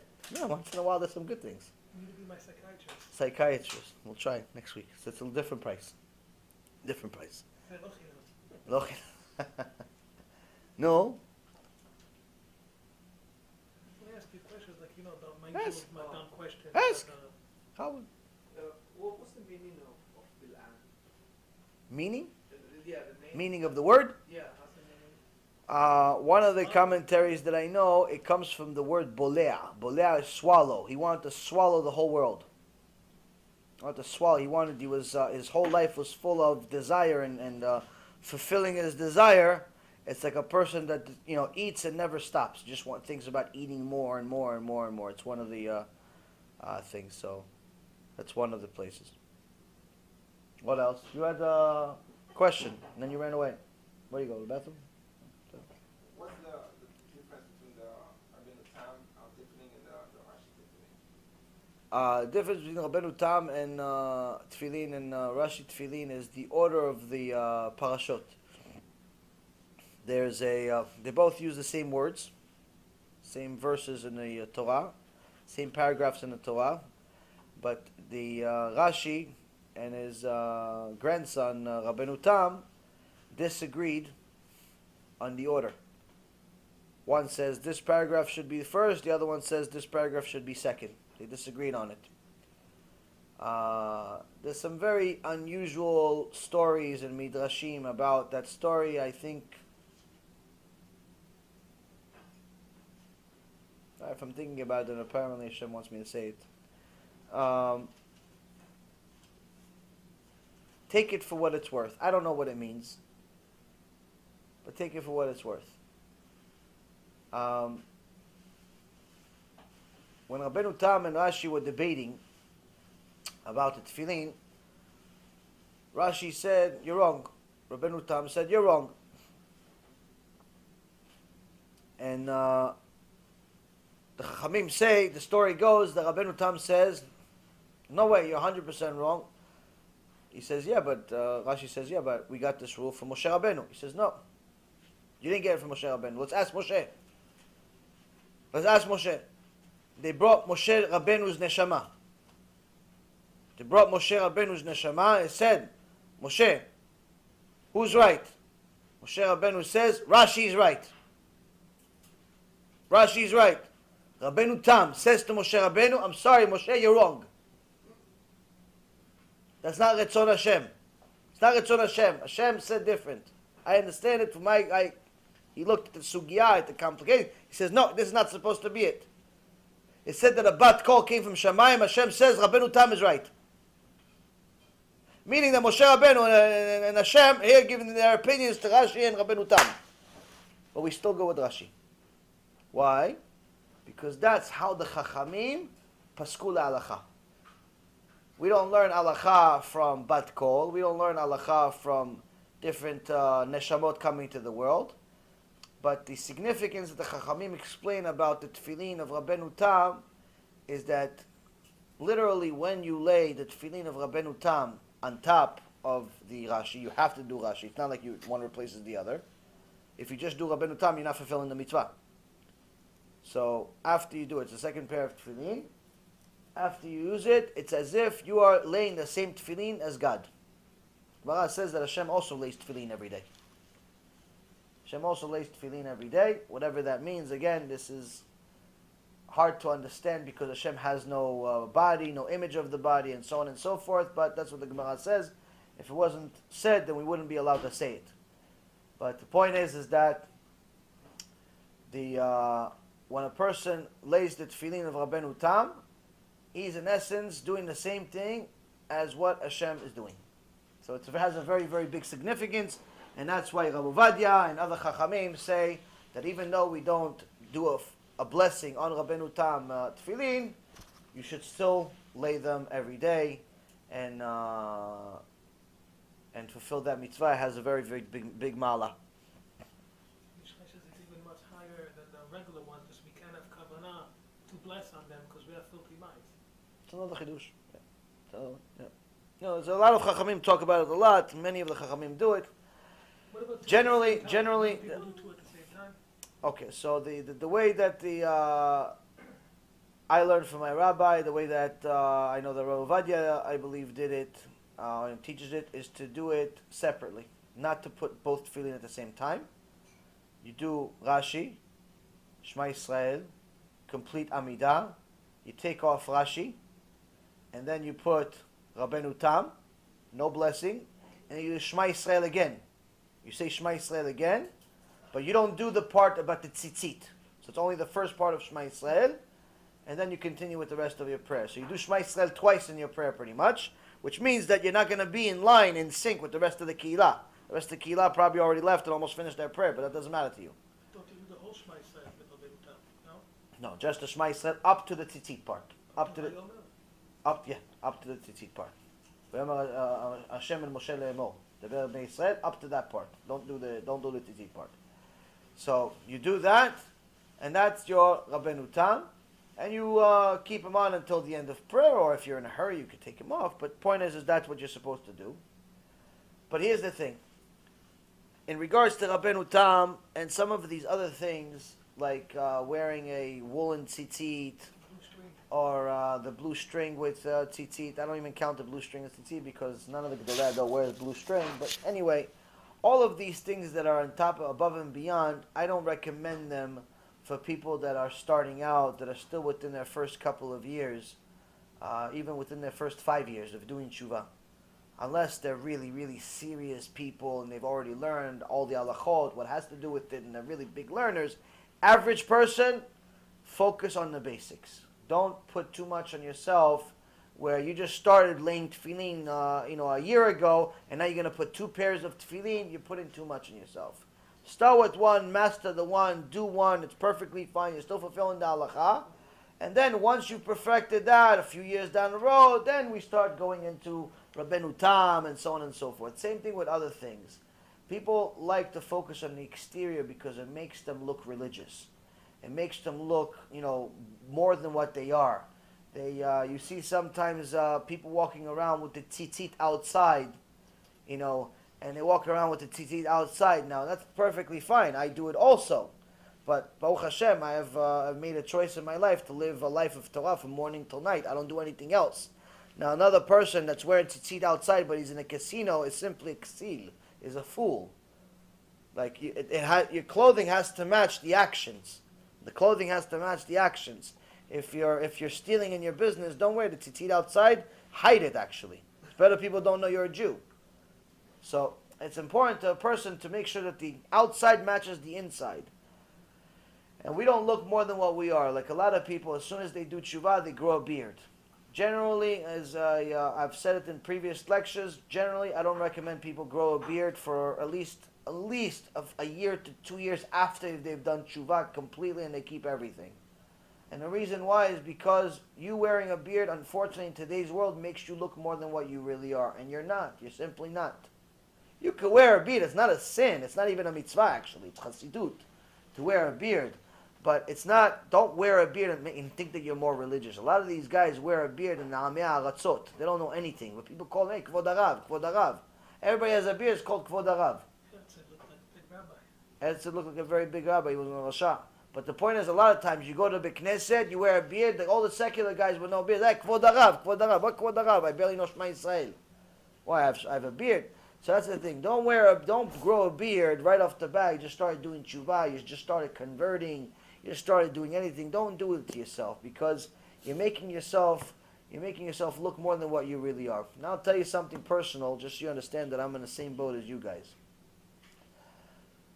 One time, I decided I wanted to, after I prayed at home, and sometimes when I pray at home, I actually have better prayers at home than I do at Knesset. I have more kavanah, I have more time, I don't feel like I'm in a hurry, I don't feel like I'm in a race. Still, you're supposed to pray with a minyan, there's a significance to it, but at the time, I would pray at home sometimes, in Knesset sometimes. So one of these days that I had a good prayer, I decided that I should continue learning after prayer. But instead of the traditional learning where I just learn on my own, I'll record myself. Record myself learning and give a shiur. Just me and the camera. And then put it online. But give a shiur with me wearing a tefillin still on my head and a talit. Look like I just came back from Mount Sinai. So I did a shiur about Mesilat Yesharim, about Path of the Just. I don't know, maybe it was like an hour shiur or something like that. Half hour, 2 hours. I don't remember how long it was. And I usually don't watch my own shiurim, just so you know. It's hard for me to watch my own shiurim. I'm a very big critic of myself. This one, I had to watch some part of it because I knew that I looked differently than what I usually look when I give shiurim. This is, 4 years ago, 3 years ago. So anyway, I looked at it and I'm like, I'm not really sure. Like, I'm with the tefillin, I might look like a Jew, there's nothing wrong with it. But still, it's not me, it's like, I don't know, something doesn't. So I asked my rabbi. And I sent him a picture, I think I sent him a video maybe. And I told him, what do you think, should I post this? He said, no, don't post it. Well, shiur Torah though. Shiur Torah, chidushim, good, it was good stuff. It wasn't like I made a mistake. Don't post it. Why don't post it? You look different than what you really are. Tachlis, bottom line, told me the truth as much as I knew it also. I didn't like to hear it either though. You look different than what you really are. You're not really the guy that walks around all day with tefillin on his head. You're not one of the mekubalim that walks around with tzitzit and tefillin all day and teaches that. Well, that's not you. That's not you. Now if I was in synagogue one day and they invited me to give a shiur and I give a shiur and I happen to have the tefillin and tzitzit on, there's no problem with it. But that particular setting, at that particular time, it wasn't me. So to go and make myself look like it's me, it's a lie. Midvar sheker tirchak. You're supposed to stay away from lies. And it's not a lie, the shiur itself is true. The Torah itself is true. But it looks different. He says if you want to put the voice, put the voice. I never even put up the voice. Well, put the voice. But as far as the picture, as far as the video, don't put it. What? It's not you yet. It's not you. And that's the emet that I wanted. Even though it hurt, because I really want to be Moshe Rabbeinu. I really want to be. I look like Moshe Rabbeinu. I want to be Moshe Rabbeinu. The picture of the talit and the tefillin. This. Oh, wow. But I'm not. At the end of the day, I'm not. No, that's a goyim says that. It's not true. Horns is just mikirin from the first. The point is that you have to be you have to look the way you really are.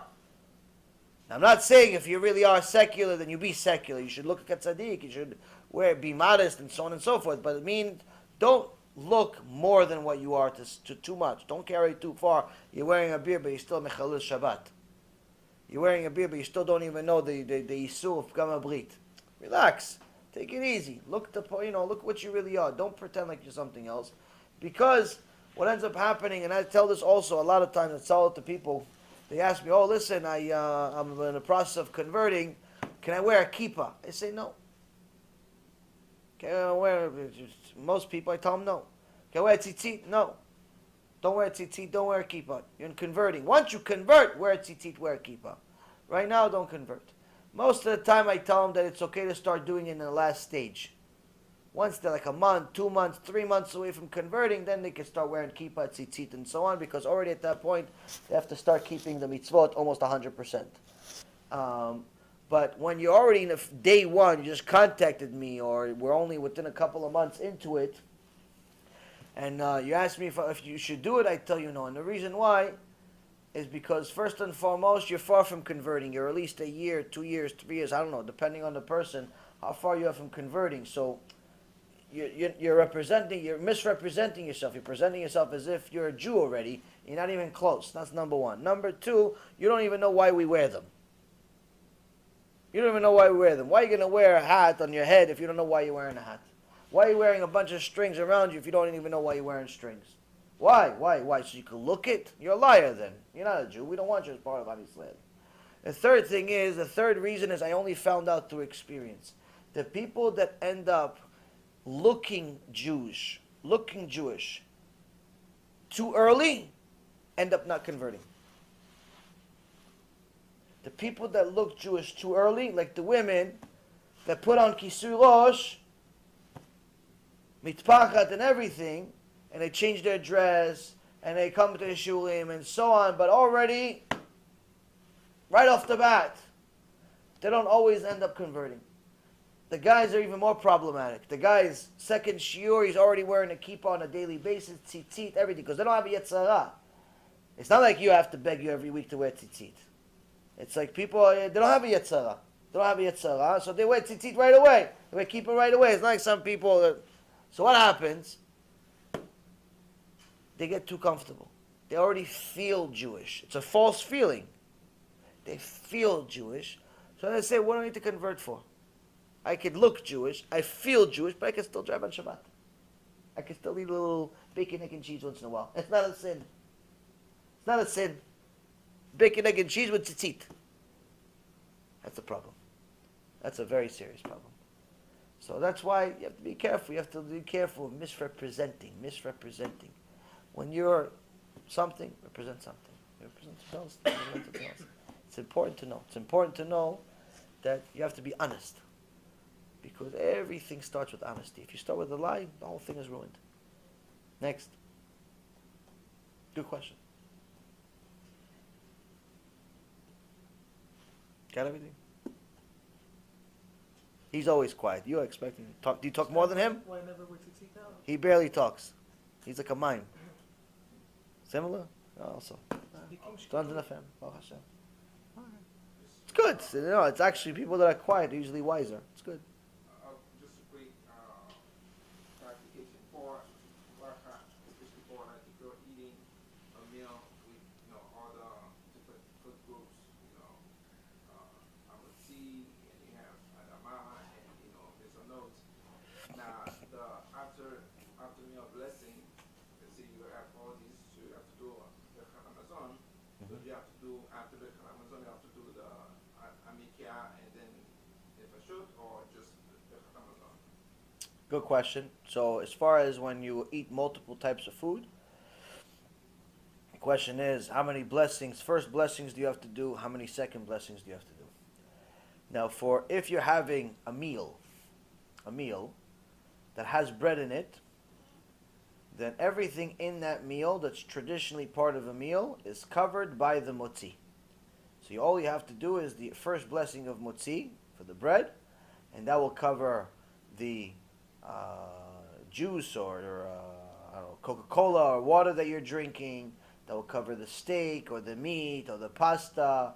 It'll cover all the food that's traditionally part of a meal.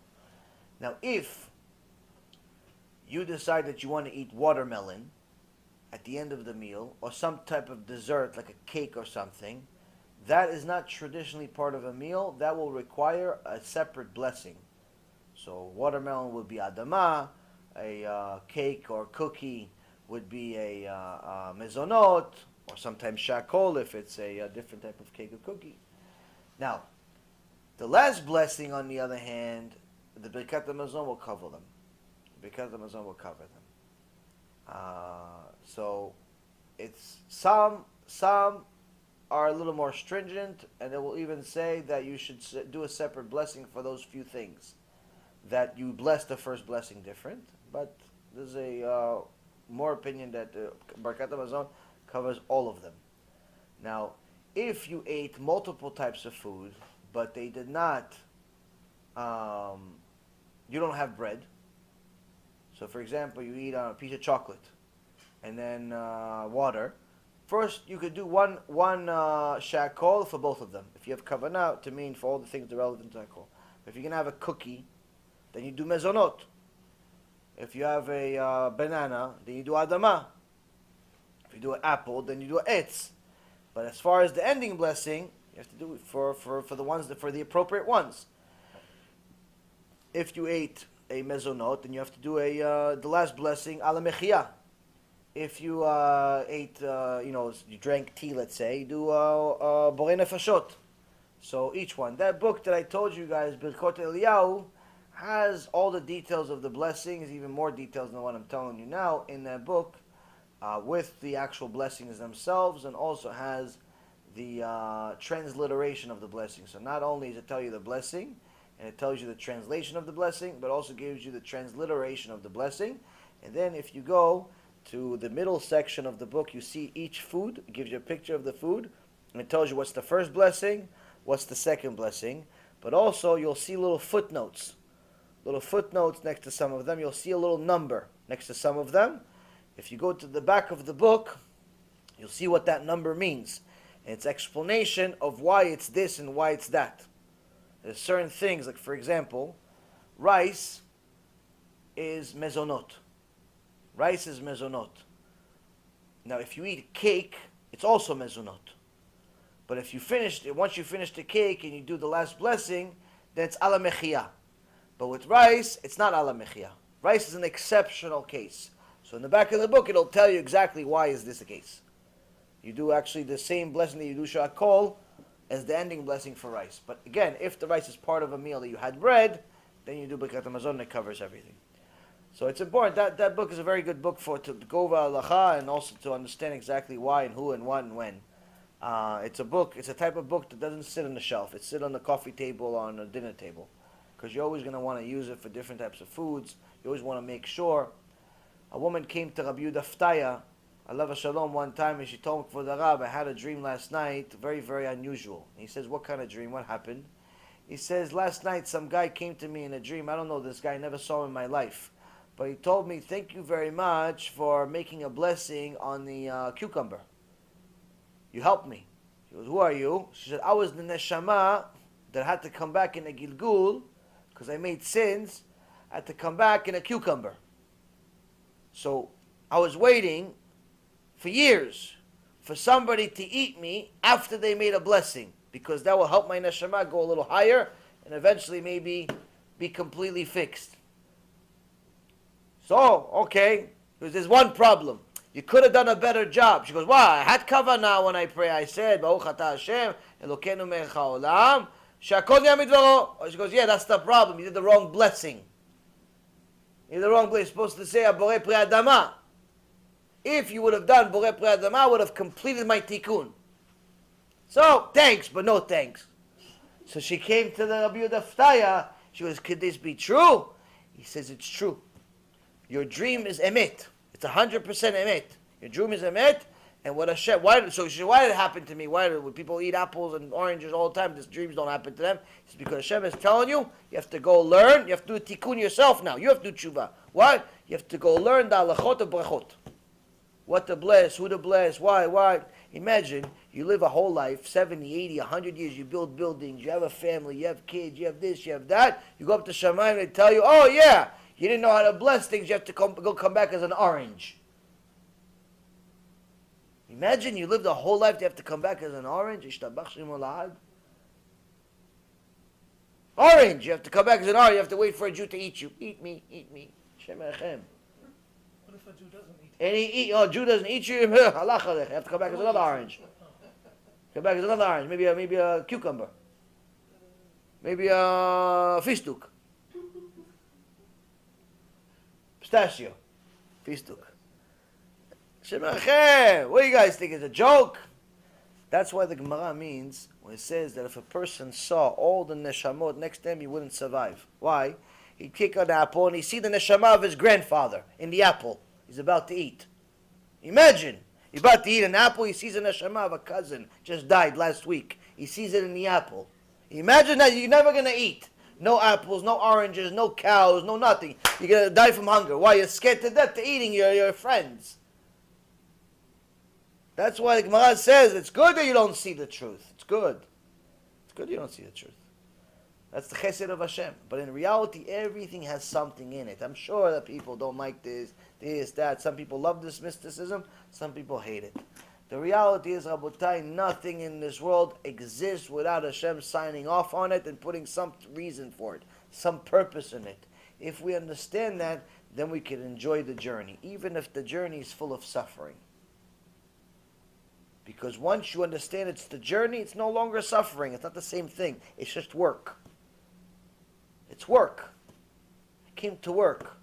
Yeah, but you're struggling. Yeah, that's the job today. Hopefully there's a better job tomorrow.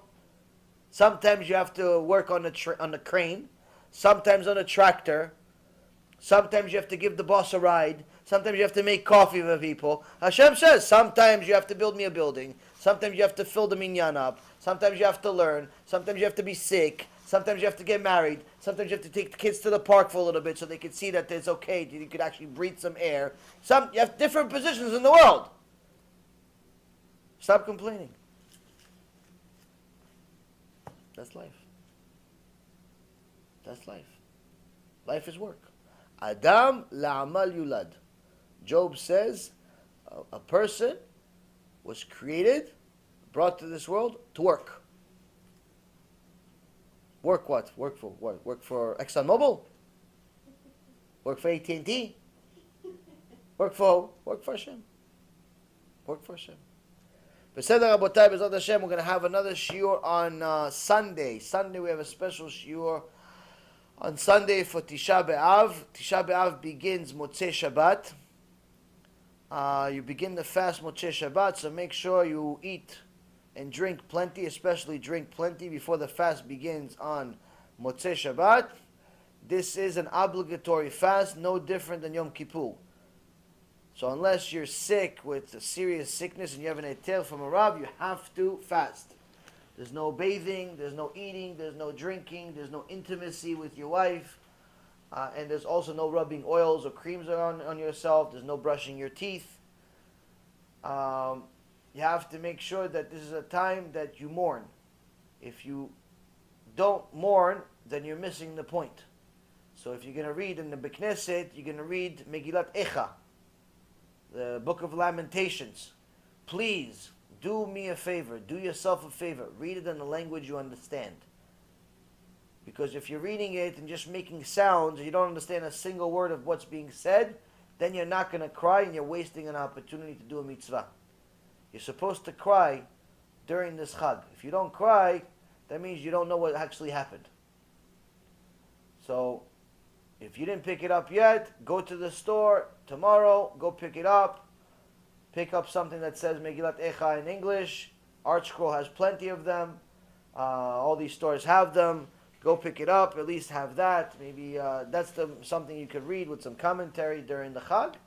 Then on Sunday, Be'ezrat Hashem, between 2 and 6, we're going to have a shiur going over different things relevant to Tisha B'Av, different things to help us, Be'ezrat Hashem, learn about what happened, why it happened, how we can make sure it doesn't happen again, how we can make sure we're at least not the cause of it, and so on and so forth. So it'll be from 2 to 6, and then I believe they'll have mincha aravit over there after that, shortly after that. And then the fast is over, and you could all go back to eating and drinking and enjoying. Now, during the fast, you're not allowed to sit on a chair. You're not allowed to sleep on a bed. You're supposed to sleep on the floor. You're supposed to sit on the floor. But there's a leniency after 1 o'clock in the afternoon the following day. So meaning on Sunday at around 1 o'clock, there's a leniency you can start sitting at chairs. So when you come to the shiur, at 2 o'clock, you'll be able to sit on chairs. You don't have to sit on the floor. I still have to stand. But what can I do? But you guys can sit on the comfy chairs that you have and learn some Torah. Bring some, bring your A game. Make sure that you come there and don't act like you're half dead. It's just food and drink. Yeah, it's just a day. So come to the shulim. Bring your family. This is a time for everybody to learn serious mussar, because it's happening again. Unfortunately, it's happening again. Anyone who doesn't see that it's happening again is simply blind. It's happening again right now. We have to do tshuva before it happens. So 4 to 6 is the shiur. As Hashem will meet. You have questions, you have answers, you have this. I'm sorry, 2 to 6. 2 to 6. 2 to 6. All the local people, I expect you. If you live in Florida, you have nothing to do from 2 to 6 on Sunday. You're not allowed to work anyway. You're not allowed to hang out with your friends. You're not supposed to be sleeping all day. And I understand if it's difficult. It's difficult for me, it's difficult for you, it's difficult for everybody. That's the point. It's supposed to be difficult. But trust me when I tell you, when you come to the shiur, it's much easier. Why? Because you're doing your purpose. So I'll see you guys on Sunday. Baruch Adonai Leolam. Amen ve amen.